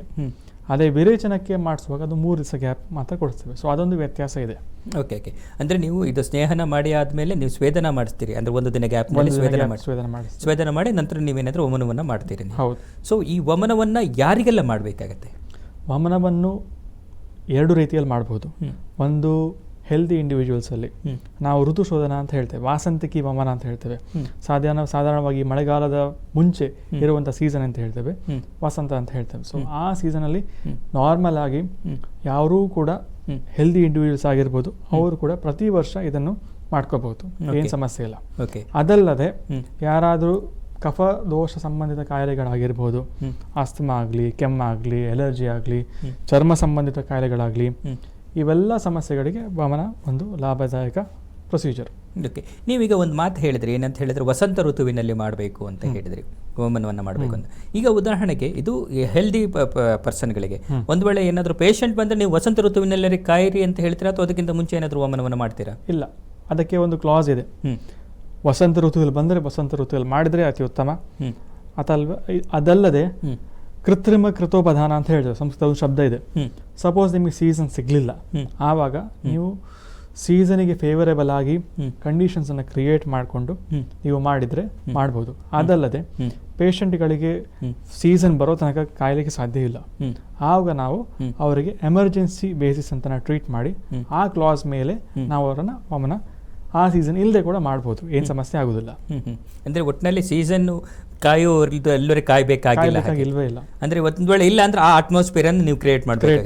ಅಟ್ಮಾಸ್ಫಿಯರ್ ಅನ್ನು ಕ್ರಿಯೇಟ್ ಮಾಡೋದು ಅಂತ ಹೇಳಿದ್ರೆ ನೀವು ಹಾಸ್ಪಿಟಲ್ ಒಳಗಡೆ ಆ ಥರದಲ್ಲಿ, ಈಗ ಉದಾಹರಣೆ ಫಾರ್ ಎಕ್ಸಾಂಪಲ್ ವಸಂತ ಋತು ಅಂತ ಹೇಳಿದ್ರೆ ಸೆಕೆಗಾಲದ ಅಂತಿಮ ಹಂತ, ಹೌದು, ಅಂದ್ರೆ ಮಳೆಗಾಲದ ಮುಂಚೆ ಅತ್ಯಂತ ಜಾಸ್ತಿ ಸೆಕೆಗಾಲ ಇರುತ್ತೆ, ಆ ಥರದ ಒಂದು ವಾತಾವರಣವನ್ನು ಕ್ರಿಯೇಟ್ ಮಾಡಿ ಅದಕ್ಕೋಸ್ಕರ ನಾವು ಅವರಿಗೆ ಹಾಸ್ಪಿಟಲ್ ಇದ್ದು ಅದಕ್ಕೆ ಟ್ರೀಟ್ಮೆಂಟ್ ಮಾಡಿ ತಗೊಳ್ಳಿ ಅಂತ ಹೇಳ್ತೇವೆ ನಾವು. Okay okay. ಸೊ ಈಗ ಇಷ್ಟು ಕ್ರಮವನ್ನು ನೀವು ಕ್ರಮತಃ ವಮನದಲ್ಲಿ ಮಾಡುವಂಥದ್ದು. ಸೊ ಇದಿಷ್ಟು ಮಾಡಲಿಕ್ಕೆ ಒಂದು ಅಂದಾಜು ಎಷ್ಟು ದಿನಗಳು ಬೇಕಾಗ್ತದೆ? ಅಂದಾಜು 10 ರಿಂದ 15 ದಿವಸ ಬೇಕಾಗ್ತದೆ ಎಲ್ಲ ಕ್ರಮವನ್ನು ಮುಗಿಸಿ. ವಿತ್ ಡಯಟ್ ಅಂತ ಸಂಸರ್ಜನ ಕ್ರಮ ಅಂತ ನಾವು ಹೇಳ್ತೇವೆ. ಸೊ ವಮನ ಆದಮೇಲೆ ಅದು ಮುಗಿಯುವುದಿಲ್ಲ ಅಲ್ಲೇ. ಸೊ ವಮನದ ಹೇಗೆ ಆಗ್ತದೆ, ಎಷ್ಟು ಸಲ ಆಗ್ತದೆ, ಅದ್ರ ಪ್ರಕಾರ ಸಂಸರ್ಜನ ಕ್ರಮ ಅಂತ ಹೇಳ್ತೇವೆ. ಸಂಸರ್ಜನ ಕ್ರಮ ಅಂದರೆ ಸಾಮಾನ್ಯ ಭಾಷೆಯಲ್ಲಿ ಹೇಳೋದ್ರೆ ಡಯಟ್. ಸೊ ಇಷ್ಟು ದಿವಸ ಡಯಟ್ ಫಾಲೋ ಮಾಡಬೇಕಂತ ಇರ್ತದೆ. ಡಯಟ್ ಕೂಡ minimum 3 days, maximum 7 days. So ಇಷ್ಟು ದಿನ ಡಯಟ್ ಫಾಲೋ ಆದಮೇಲೆ ಇದು ಪ್ರೊಸೀಜರ್ ಕಂಪ್ಲೀಟ್ ಆಯಿತು ಅಂತ ಲೆಕ್ಕ. ಓಕೆ. ಅಂದರೆ ಅಲ್ಲಿವರೆಗೂ ಏನಂತ ಹೇಳಿದ್ರೆ ಅವರು ಹಾಸ್ಪಿಟಲಿನಲ್ಲೇ ಇರಬೇಕಾಗುತ್ತೆ ವಮನವನ್ನು ಮಾಡಿಸ್ಕೊಳ್ಳೋರು? ಇಲ್ಲ, ವಮನ ಮುಗ್ದ ಮೇಲೆ ಒಂದು ದಿವಸ ನೋಡಿಕೊಂಡು ಅಬ್ಸರ್ವ್ ಮಾಡಿಕೊಂಡು ಎಲ್ಲ ನಾರ್ಮಲ್ ಇದೆ, BP ಪಲ್ಸು ಎಲ್ಲ ನಾರ್ಮಲ್ ಇದೆ, ಪೇಷಂಟ್ ಸ್ಟೇಬಲ್ ಇದ್ದಾರೆ ಅಂತ ಕೂಡ ಅವ್ರನ್ನ ಡಿಸ್ಚಾರ್ಜ್ ಮಾಡ್ಬೋದು. ಡಯಟನ್ನು ಫಾಲೋ ಮಾಡಿದವರು ಮನೇಲಿ ಕೂಡ ಮಾಡ್ಬೋದು. ಹಾಸ್ಪಿಟಲಲ್ಲಿದ್ದು ಡಯಟ್ ಫಾಲೋ ಮಾಡಬೇಕು ಅಂತ ಏನು ರೆಸ್ಟ್ರಿಕ್ಷನ್ಸ್ ಏನಿಲ್ಲ. ಕೆಲವರು ಇರ್ತಾರೆ ಮನೆಗೆ ಹೋದರೆ ಏನು ಮಾಡ್ಲಿಕ್ಕೆ ಆಗೋದಿಲ್ಲ, ಆ ಕೆಲಸ ಬರ್ತದೆ, ಈ ಕೆಲಸ ಬರ್ತದೆ, ಕೂತ್ಕೊಳ್ಳಿಕ್ಕೆ ಆಗೋದಿಲ್ಲ, ಅಲ್ಲಿ ಹೋಗ್ಬೇಕು, ಇಲ್ಲೇ ಹೋಗ್ಬೇಕು, ಏನಾದರೂ ಡಿವಿಯೇಷನ್ಸ್ ಇರ್ತದೆ, ಅಂಥವ್ರು ಹಾಸ್ಪಿಟಲ್ ಇದ್ದು ಕೂಡ ಅದನ್ನು ಫಾಲೋ ಮಾಡ್ಬೋದು, ಮಾಡಬಾರ್ದು ಅಂತ ಏನಿಲ್ಲ. ಓಕೆ. ಒಂದು ಅಂದಾಜು 15 ದಿನಗಳಲ್ಲಿವರೆಗೆ ಇರಬೇಕಾಗ್ತದೆ ಹಾಸ್ಪಿಟಲ್ ವಮನವನ್ನು ಮಾಡಿಸ್ಕೋಬೇಕು ಅಂತ ಹೇಳಿದರೆ. ಅಂದರೆ ಬರೀ ವಮನವನ್ನೇ ಆದರೆ ಒಂದು 7 days ಒಳಗಡೆ ಮುಗ್ದು ಹೋಗ್ಬಿಡುತ್ತೆ. ಅದರ ನಂತರದ 7 days ಅನ್ನೋಂಥದ್ದು ಇದಕ್ಕೋಸ್ಕರ ನೀವು ಏನಂದ್ರೆ ಡಯಟ್ಗೋಸ್ಕರ. ಅಂದರೆ 7 days ಅಲ್ಲಿವರೆಗೆ ತಗೊಳ್ಳುತ್ತಾ ಅಥವಾ ಅದು 3 days 4 days ಅಲ್ಲಿ ಸ್ವಲ್ಪ ಆಚೆ ಈಚೆ ಆಗುವ ಚಾನ್ಸ್ ಇರುತ್ತೆ. ಯಾಕಂದರೆ ಇದು ನಾವು ಡೈನಾಮಿಕ್ ಅಂತ ಹೇಳ್ಬೋದು. ಒಬ್ಬರಲ್ಲಿ ಹೀಗೆ ಆಗ್ತದೆ ನಾವು ಏನು ಫೋರ್ಕಾಸ್ಟ್ ಮಾಡೋದಾಗಲಿ ಅಥವಾ ಭವಿಷ್ಯ ಹೇಳಲಿಕ್ಕೆ ಅಂತೂ ಸಾಧ್ಯ ಇಲ್ಲ. ಹಾಗೆ ಸೊ ಪ್ಲಸ್ ಆರ್ ಮೈನಸ್ ಅಂತೂ ಇದ್ದೇ ಇರ್ತದೆ. Okay okay. ಅಂದರೆ ಅದು ಜಾಸ್ತಿ ಆಗ್ಬೋದು, ಅಂದರೆ ಕಡಿಮೆನೂ ಆಗ್ಬೋದು. ಒಂದು ಅಂದಾಜು ಒಂದು ನಾರ್ಮಲ್ ಆಗಿರುವಂಥ ಡೇಟ್ಸ್ ಅಂತ ಹೇಳ್ತೀವಿ, ಇಷ್ಟು ಸಮಯ ಇರಬೇಕಾಗ್ತದೆ ಅಂತ. ಸರ್, ಈಗ ಇಲ್ಲಿ ಇನ್ನೊಂದು ನನಗೊಂದು ಸಮಸ್ಯೆ ಇದೆ ಸರ್. ಏನಂದರೆ ಈ ವಮನವನ್ನು ಮಾಡಿಸ್ಕೊಳ್ಳೋದ್ರಿಂದ ಏನಾದರೂ ಹೃದಯ ಸಂಬಂಧಿ ಕಾಯಿಲೆ ಏನಾದರೂ ಬರುತ್ತಾ? ವಮನದಿಂದ ಹೃದಯ ಸಂಬಂಧಿ ಕಾಯಿಲೆ ಬರೋದಿಲ್ಲ. ಹೃದಯ ಸಂಬಂಧಿ ಕಾಯಿಲೆ ಇದ್ದವರಿಗೆ ವಮನ ಅಷ್ಟು ಸೂಕ್ತ ಅಲ್ಲ. ಓಕೆ, ಖಂಡಿತ ಅದು ಮಾತ್ರ ಹೌದು. ಸೊ ಹಾಗಾಗಿ ನಾವು ವಮನ ಪ್ರೊಸೀಜರ್ ಮಾಡೋ ಮುಂಚೆ ಅವರ ಹೃದಯ ಪರೀಕ್ಷಣೆ ಮಾಡಲಿಕ್ಕೆ ಒಂದು ಸಜೆಷನ್ ಮಾಡೇ ಮಾಡ್ತೇವೆ. ಅದು ECG ಆಗಲಿ 2D ಎಕೋ ಆಗಲಿ ಅದನ್ನು ಮಾಡಿಸ್ತೇವೆ. ಸೊ ದ್ಯಾಟ್ ಏನಾದರೂ ಒಂದು ವೇಳೆ ಹೃದಯ ಸಂಬಂಧಿ ಕಾಯಿಲೆ ಇತ್ತು ಗೊತ್ತಾಗಲಿಲ್ಲ, ಆವಾಗ ಅದು ಮಾಡಿದಾಗ ನಮ್ಗೆ ಗೊತ್ತಾಗ್ತದೆ. ಹ್ಮ್. ಸೊ ಅಂಥವರಲ್ಲಿ ನಾವು ಅದನ್ನು ಅವಾಯ್ಡ್ ಮಾಡಿ ಟ್ರೈ ಮಾಡ್ತೇವೆ. Okay okay. ಯಾಕೆ ನೀವು ಹೃದಯ ಸಂಬಂಧಿ ಕಾಯಿಲೆ ಇರೋರಿಗೆ ವಮನ ಕ್ರಿಯೆಯನ್ನು ಮಾಡೋದಿಲ್ಲ? ಸೊ ಏನಾಗ್ತದೆ, ವಮನ ಮಾಡಿಸುವಾಗ ಈ ವೇಗಲ್ ನರ್ವ್ ಸ್ಟಿಮ್ಯುಲೇಷನ್ ಅಂತ ಹೇಳ್ತೇವೆ. ಆ ನರ್ವ್ ಹೃದಯಕ್ಕೆ ಒಂದು ಸಪ್ಲೈ ಮಾಡುವ ನರ ಏನಿರ್ತದೆ ಅದು ಕೂಡ ಉತ್ತೇಜನ ಆಗ್ತದೆ. ಅದು ಉತ್ತೇಜನ ಆದಾಗ ಹೃದಯಕ್ಕೆ ಅದಷ್ಟು ಒಳ್ಳೆಯದಲ್ಲ. ಹೃದಯ ಬಡಿತ ವೈಪರೀತ್ಯ ಆಗ್ಬೋದು ಅಥವಾ ಹೃದಯಕ್ಕೆ ಸ್ವಲ್ಪ ರಕ್ತ ಸಂಚಾರ ಕಡಿಮೆ ಆಗ್ಬೋದು, ಇದೆಲ್ಲ ಕಾರಣ ಇರ್ತದೆ. ಸೊ ಹಾಗಾಗಿ ಅದನ್ನು ನಾವು ಆದಷ್ಟು ಅವಾಯ್ಡ್ ಮಾಡ್ತೇವೆ. ಓಕೆ. ಅಲ್ಲ, ನನಗೆ ಇನ್ನೊಂದು ಸಣ್ಣ ಒಂದು ಡೌಟ್ ಇದೆ ಸರ್. ಏನಂತ ಹೇಳಿದ್ರೆ, ಈಗ ಸಪೋಸ್ ಏನಾದರೂ ಬ್ಲಾಕ್ ಆ ಥರದೆಲ್ಲ ಸಮಸ್ಯೆಗಳಿದೆ ಅಂತ ಇಟ್ಕೊಳ್ಳೋಣ. ಏನಾದರೂ ಬ್ಲಡ್ ಕ್ಲಾಟಿಂಗಲ್ಲಿ ಆ ಥರದಲ್ಲಿ ಸಮಸ್ಯೆಗಳೇನಾದರೂ ಇದೆ ಅಂತ ಹೇಳಿದ್ರೆ, ಅಂಥ ಸಂದರ್ಭದಲ್ಲಿ ನೀವು ವಮನವನ್ನು ಮಾಡ್ತೀರಾ? ಇಲ್ಲ, ಆ ಸಂದರ್ಭದಲ್ಲಿ ವಮನವನ್ನು ಮಾಡೋದಿಲ್ಲ.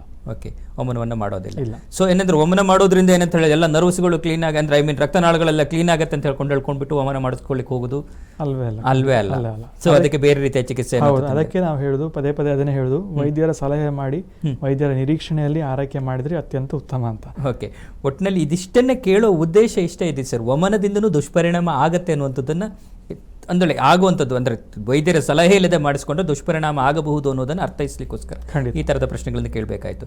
ಸೊ ಒಟ್ಟಿನಲ್ಲಿ ದುಷ್ಪರಿಣಾಮ ಅನ್ನುವಂಥದ್ದು ಇದ್ದೇ ಇದೆ ವಮನದಿಂದ. ಏನಂದ್ರೆ ವೈದ್ಯರ ಸಲಹೆ ಇಲ್ಲದೆ ಏನಾದರೂ ಮಾಡಕ್ ಹೋದ್ರೆ, ಅಂದ್ರೆ ಅವರಿಗೆ ಏನು ಪರಿಸ್ಥಿತಿ ಅನ್ನುವಂಥದ್ದು ಗೊತ್ತಿಲ್ಲದೆ ಅದರಿಂದ ಸಮಸ್ಯೆ ಆಗುವಂಥ ಚಾನ್ಸ್ಗಳಿದೆ ಅಲ್ವಾ ಸರ್? ಈಗ ವಮನದ ಬಗ್ಗೆ ನಾವು ಇಷ್ಟೊಂದು ಮಾತಾಡಿದ್ವಿ. ಈಗ ನಂತರ ನಾನು ಕೇಳಬೇಕಾಗಿರುವಂಥದ್ದು ಸ್ವಲ್ಪ ವಿರೇಚನದ ಬಗ್ಗೆ ಕೇಳ್ತೇನೆ. ಸೊ ವಿರೇಚನವನ್ನು ಕೇಳೋಕ್ಕಿಂತ ಮುಂಚೆ ಇನ್ನೂ ಒಂದು, ನನಗೆ ವಮನದಲ್ಲಿ ಒಂದು ಸಣ್ಣದೊಂದು ಡೌಟ್ ಇದೆ. ಈ ವಮನವನ್ನು ಎಲ್ಲ ರೋಗಿಗಳಿಗೂ ಮಾಡ್ತೀರಾ ಅಥವಾ ಇಂತಹದ್ದೇ ರೋಗಗಳಿಗೆ ಮಾತ್ರ ಕೊಡಬೇಕು ಅಂತ ಏನಾದರೂ ಇದೆಯಾ? ಎಲ್ಲ ರೋಗಿಗಳಲ್ಲಿ ಅಂತ ಮಾಡ್ಲಿಕ್ಕೆ ಆಗೋದಿಲ್ಲ. ಕೆಲವು ಕಾಂಟ್ರಾಇಂಡಿಕೇಶನ್ಸ್ ಅಂತೂ ಇದ್ದೇ ಇರ್ತದೆ. ಅಂದರೆ ಕೆಲವಲ್ಲಿ ಮಾಡಲಿಕ್ಕೆ ಕಷ್ಟ. ಆಯಿತಾ, ಈಗ ನಾವು ಹೇಳ್ತೇವೆ ಲಿವರ್ ಸಂಬಂಧಿತ ಕಾಯಿಲೆ ಅಂತ ಹೇಳ್ತೇವೆ. ಈಗ ತುಂಬ ಕುಡಿತದಿಂದ ಲಿವರ್ ಸಿರೋಸಿಸ್ ಆಗ್ತದೆ. ಲಿವರ್ ಸಿರೋಸಿಸ್ ಅದರಲ್ಲಿ ನಾವು ಪೋರ್ಟಲ್ ಹೈಪರ್ಟೆನ್ಷನ್ ಆಗ್ತೇವೆ. ಪೋರ್ಟಲ್ ಹೈಪರ್ಟೆನ್ಷನ್ ಆಗಿ ಈಸೋಫೇಜಿಯಲ್ ವೆರಿಸ್ ಆಗ್ತವೆ. ಅಂದರೆ ಅನ್ನನಾಳದಲ್ಲಿ ರಕ್ತನಾಳಗಳು ಉಪ್ಕೊಂಡಿರ್ತವೆ. ಹೇಗೆ ಕೆಳಗೆ ಸಂಡಾಸ್ ಮಾಡುವ ಜಾಗದಲ್ಲಿ ಪೈಲ್ಸ್ ಹಾಗೆ ಹೇಳ್ತೇವಲ್ಲ, ರಕ್ತನಾಳಗೂ ಉಪ್ಕೊಳ್ತದೆ. ಸೊ ಹಾಗೆ ಅನ್ನನಾಳದಲ್ಲಿ ಕೂಡ ಈ ರಕ್ತನಾಳ ಉಪ್ಕೊಳ್ತದೆ. ಅಂಥವರಲ್ಲಿ ಕೂಡ ವಮನ ಮಾಡಲಿಕ್ಕೆ ಆಗೋದಿಲ್ಲ. ಅಂಥವರಲ್ಲಿ ವಮನ ಮಾಡಿದರೆ ರಕ್ತಸ್ರಾವ ಆಗುವ ಒಂದು ಸಾಧ್ಯತೆ ಜಾಸ್ತಿ ಇರ್ತದೆ. ಹಾಗೆ ಅದಲ್ಲದೆ ನೀವು ಹೇಳಿದಾಗೆ ಹೃದಯ ಸಂಬಂಧಿತ ಕಾಯಿಲೆಗಳಲ್ಲಿ ಅಂಥವರಲ್ಲಿ ನಾವು ಕೂಡ ವಮನ ಮಾಡಲಿಕ್ಕೆ ಆಗೋದಿಲ್ಲ. ಸೊ ಕೆಲವೊಂದು, ಆಮೇಲೆ ಗರ್ಭಿಣಿಗಳಲ್ಲಿ, ಪ್ರೆಗ್ನೆಂಟ್ ವಿಮೆನಲ್ಲಿ ಅಂಥವರಲ್ಲಿ ಕೂಡ ನಾವು ವಮನ ಮಾಡಿಸ್ಲಿಕ್ಕೆ ಆಗೋದಿಲ್ಲ. ತುಂಬ ಹೆಲ್ತ್ ವೀಕ್ ಇರ್ತದೆ, ಅಂದರೆ ಬೇರೆ ಬೇರೆ ಕಾಯಿಲೆಗಳಿಂದ ಆಗಲಿ ಹೆಲ್ತ್ ವೀಕ್ ಇರೋರಿಗೆ ಕೂಡ ಹೆಲ್ಪ್ ಮಾಡ್ಲಿಕ್ಕೆ ಆಗೋದಿಲ್ಲ. ತುಂಬ ಪ್ರಾಯ ಆದವ್ರಿಗೆ ಕೂಡ ನಾವು ವಮನ ಮಾಡಿಸ್ಲಿಕ್ಕೆ ಆಗೋದಿಲ್ಲ. ಸೊ ಅದಕ್ಕೆ ಹೇಗೆ ನಾವು ಯಾರಾದರೂ ವ್ಯಕ್ತಿಯನ್ನು ಸರ್ಜರಿ ಮಾಡುವ ಮುಂಚೆ ಹೇಗೆ ಸರ್ಜಿಕಲ್ ಫಿಟ್ನೆಸ್ ಅಂತ ತಗೊಳ್ತೇವೆ, ಮೆಡಿಕಲ್ ಫಿಟ್ನೆಸ್ ಅಂತ ತಗೊಳ್ತೇವೆ, ಹಾಗೆ ವಮನ ಮಾಡುವ ಮುಂಚೆ ಆ ವ್ಯಕ್ತಿ ಎಷ್ಟು ಫಿಟ್ ಇದ್ದಾನೆ, ಅವನು ಈ ಪ್ರೊಸೀಜರ್ಗೆ ಸೂಟೇಬಲ್ ಇದಾನೋ ಅಲ್ವೋ ಅಂತ ನಾವು ನೋಡುವಂಥ ಕ್ರಮ ಇರ್ತದೆ. ಸೊ ಹಾಗಾಗಿ ಇಫ್ ಹಿ ಇಸ್ ಫಿಟ್ ನಾವು ಮಾಡುವುದು, ಫಿಟ್ ಇಲ್ಲ ಅಂದರೆ ಮಾಡ್ಲಿಕ್ಕೆ ಆಗೋದಿಲ್ಲ. ಓಕೆ ಸರ್, ಈಗ ನೀವು ಹೇಳಿದ್ರಿ ಏನಂದ್ರೆ ಯಾವ ಸಂದರ್ಭಗಳಲ್ಲಿ ನೀವು ವಮನವನ್ನು ಮಾಡೋದಿಲ್ಲ ಅಂತ ಹೇಳಿದ್ರಿ. ಈಗ ವಮನವನ್ನು ಮಾಡಬೇಕಾದಂಥ ಸಂದರ್ಭಗಳು ಯಾವುದು, ಅಂದರೆ ಯಾವ ರೋಗಗಳಿಗೆ ನೀವು ವಮನವನ್ನು ಮಾಡ್ತೀರಿ? ಮುಖ್ಯವಾಗಿ ಈ ರೆಸ್ಪಿರೇಟರಿ ಸಿಸ್ಟಮ್ ಇರುವಂಥ ಕಾಯಿಲೆಗಳು, ಅಂದರೆ ಈ ಅಸ್ತಮಾ ಆಗಿರ್ಬೋದು ಅಥವಾ ಬ್ರಾಂಕೈಟಿಸ್ ಆಗಿರ್ಬೋದು ಅಥವಾ COPD ಆಗಿರ್ಬೋದು, ಇಂಥ ಕಂಡೀಷನ್ಗಳಲ್ಲಿ ವಮನ ಬಹಳ ಲಾಭಕಾರಿ. ಅಥವಾ ಈ ನಮ್ಮ ಸೈನಸೈಟಿಸ್ ಆಗಿರ್ಬೋದು, ಅಪ್ಪರ್ ರೆಸ್ಪಿರೇಟರಿ ಟ್ರ್ಯಾಕ್ಟ್ ಕಂಡೀಷನ್ಸ್ ಆಗಿರ್ಬೋದು ಅಂಥವ್ರದರಲ್ಲಿ, ಅಥವಾ ಹೊಟ್ಟೆ ಸಂಬಂಧಿತ ಕಾಯಿಲೆಗಳಲ್ಲಿ, ಅಂದರೆ ಈ ಅಮ್ಲಪಿತ್ತ ಅಂತ ಹೇಳ್ತೇವೆ ನಾವು, ಗ್ಯಾಸ್ಟ್ರೈಟಿಸ್ ಅಂತ ಹೇಳ್ತೇವೆ, ಅಂಥ ಕಾಯಿಲೆಗಳಲ್ಲಿ ವಮನ ಮಾಡ್ಬೋದು. ಅಥವಾ ಚರ್ಮದ ವಿವಿಧ ರೀತಿಯ ಸಮಸ್ಯೆಗಳಿಗೆ ನಾವು ವಮನ ಮಾಡ್ಬೋದು.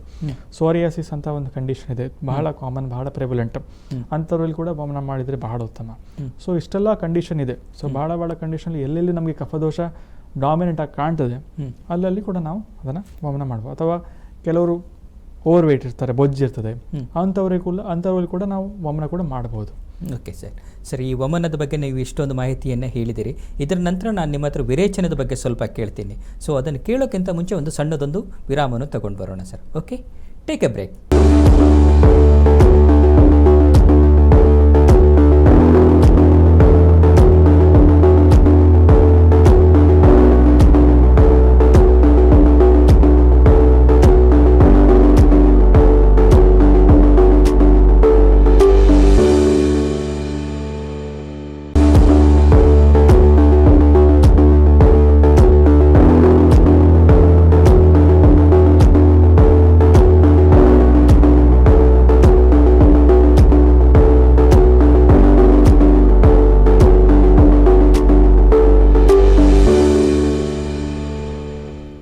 ವಿರಾಮದ ನಂತರ ಕ್ಲಿನಿಕ್ ಟಾಕ್ಗೆ ಆತ್ಮೀಯವಾದಂಥ ಸ್ವಾಗತ. ನಾನು ರಾಘವೇಂದ್ರ ಸಾಲಿಗ್ರಾಮ. ನಮ್ಮ ಜೊತೆಲಿದ್ದಾರೆ ಡಾಕ್ಟರ್ ಪ್ರಮೋದ್ ಶೇಟ್ ಅವರು ನಾನು ಈ ಕಾರ್ಯಕ್ರಮಕ್ಕೆ ಮತ್ತೊಮ್ಮೆ ಆತ್ಮೀಯವಾಗಿ ಸ್ವಾಗತಿಸ್ತಾ ಇದ್ದೇನೆ. ನಮಸ್ಕಾರ ಸರ್. ನಮಸ್ಕಾರ ಸರ್, ಈ ಬ್ರೇಕಿಗಿಂತ ಮುಂಚೆ ನಾವೇನಾದರೂ ವಮನದ ಬಗ್ಗೆ ಮಾತಾಡ್ತಿದ್ವಿ.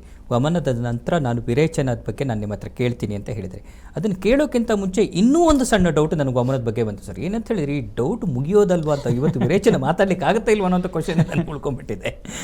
ಏನಾದರೂ ಡೌಟ್ ಇದೆ ಸರ್. ಏನಂತ ಹೇಳಿದ್ರೆ, ಈ ಕೆಲವರು ಹೇಳ್ತಾರೆ ಈ ಬಿ ಪಿ ಇದ್ದಾಗ ಏನಂತ ಹೇಳಿದ್ರೆ, ಬಿ ಪಿ ಬಂತು ಏನಾದರೂ ಇದೆ ಅಂತ ಹೇಳಿದ್ರೆ ಆಗ ವಮನ ಮಾಡಿಕೊಂಡು ನಾನು ಬಿ ಪಿಯನ್ನು ಕಡಿಮೆ ಮಾಡಿಸ್ಕೊಳ್ತೀನಿ ಅಂತ ಹೇಳುವಂಥ ಕೆಲವರಿದ್ದಾರೆ.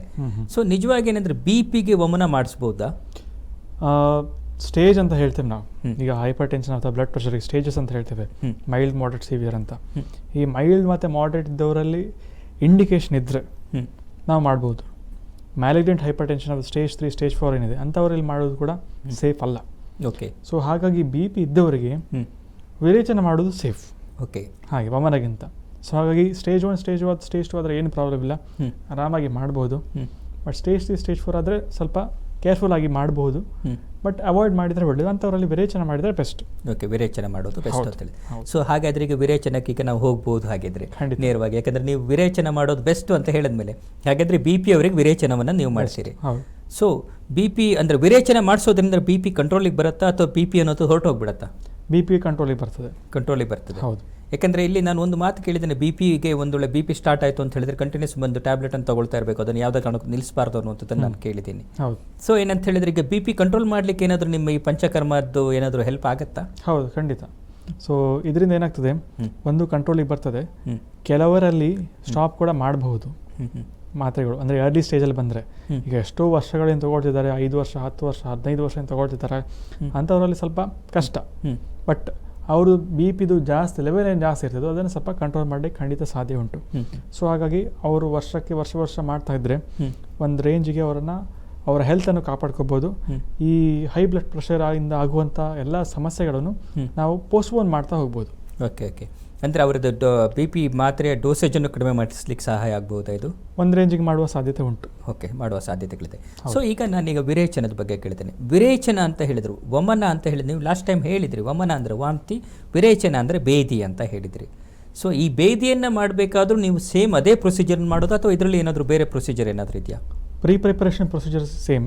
ಅಂದರೆ ದೀಪನ ಪಾಚನ ಮಾಡುವಂಥದ್ದಾಗಲಿ, ಸ್ನೇಹಪಾನ ಮಾಡುವಂಥಾಗಲಿ, ಸ್ನಿಗ್ಧ ಸ್ವೇದ ಅಥವಾ ಸ್ವೇದನ ಮಾಡುವಂಥಾಗಲಿ, ಅದೆಲ್ಲ ಸೇಮ್. ಬಟ್ ನಾನು ಮೊದಲೇ ಹೇಳಿದಾಗೆ ವಮನ ಮಾಡುವಾಗ ಒಂದೇ ದಿವಸ ಮಾತ್ರ ನಾವು ಈ ಸರ್ವಾಂಗ ಅಭ್ಯಂಗ ಬಾಷ್ಪ ಸ್ವೇದ ಮಾಡ್ತೇವೆ. ವಿರೇಚನ ಮಾಡುವಾಗ ಅದನ್ನು 3 ದಿವಸ ಖಂಡಿತ, ಮತ್ತು ವಿರೇಚನದ ದಿವಸ ಕೂಡ ನಾವು ಸರ್ವಾಂಗ ಅಭ್ಯಂಗ ಬಾಷ್ಪ ಸ್ವೇದ ಮಾಡಿನೇ ವಿರೇಚನ ಮಾಡಿಸುವಂಥದ್ದು. ಓಕೆ. ಅಂದರೆ ಈಗ ಇಲ್ಲಿ ಒಂದು ಪ್ರಶ್ನೆ ಇದೆ. ಈಗ ವಮನ ಮತ್ತು ವಿರೇಚನ ಅನ್ನುವಂಥದ್ರ ಬಗ್ಗೆ ನಾವು ಬಂದಾಗ ಎರಡನ್ನೂ ನಾನೀಗ ಕಂಪೇರ್ ಮಾಡಿ ಕೇಳ್ತೀನಿ. ಈಗ ವಮನ ಅನ್ನುವಂಥದ್ದು ಸೇಫಾ, ವಿರೇಚನ ಅನ್ನುವಂಥದ್ದು ಸೇಫಾ? ಸೇಫೆಸ್ಟ್ ಇಸ್ ವಿರೇಚನ. ಸೇಫೆಸ್ಟ್ ಇಸ್ ವಿರೇಚನ. ಹೌದು, ವಮನಕ್ಕಿಂತ. ಹೌದು. ಅಂದರೆ ಹೃದಯ ಸಂಬಂಧಿತ ಕಾಯಿಲೆಯವರಿಗೆ ಕೂಡ ನಾವು ವಿರೇಚನ ಮಾಡ್ಬೋದು. ಓಕೆ, ಏನು ಸಮಸ್ಯೆ ಇಲ್ಲ. ಓಕೆ. ಸೊ ವಮನದಲ್ಲಿ ಅದೊಂದು ಕಾಂಟ್ರಾ ಇಂಡಿಕೇಶನ್ ಇದೆ. ಸೊ ಹಾಗಾಗಿ ವಮನಕ್ಕೆ ಕಂಪೇರ್ ಮಾಡಿದರೆ ವಿರೇಚನ ಸೇಫ್. ಓಕೆ. ಈಗ ವಮನವನ್ನು ಮಾಡಿಸುವುದೇನಂತ ಹೇಳಿದ್ರೆ ನೀವು ಹೇಳಿದಾಗೆ ಕಫ ರೋಗಗಳಿಗೆ ಅಂತೇಳಿ. ಈ ವಿರೇಚನ ಅನ್ನುವಂಥದ್ದನ್ನು ಮಾಡಿಸಿದಾಗ ಕಫ ರೋಗಗಳು ಇದು ಗುಣ ಆಗ್ತದಾ? ಒಂದು ಹಂತಕ್ಕೆ ಗುಣ ಆಗ್ತದೆ. ಬಟ್ ಮೇಯ್ನ್ ಇದು ಆ್ಯಕ್ಟ್ ಆಗೋದು ಪಿತ್ತದೋಷದ ಮೇಲೆ. ಓಕೆ. ಪಿತ್ತದೋಷ ಸಂಬಂಧಿತ ಕಾಯಿಲೆಗಳ ಮೇಲೆ ಮೇಯ್ನ್ ಆಗಿ ಆಕ್ಟಿವ್ ಆಗುವಂಥದ್ದು.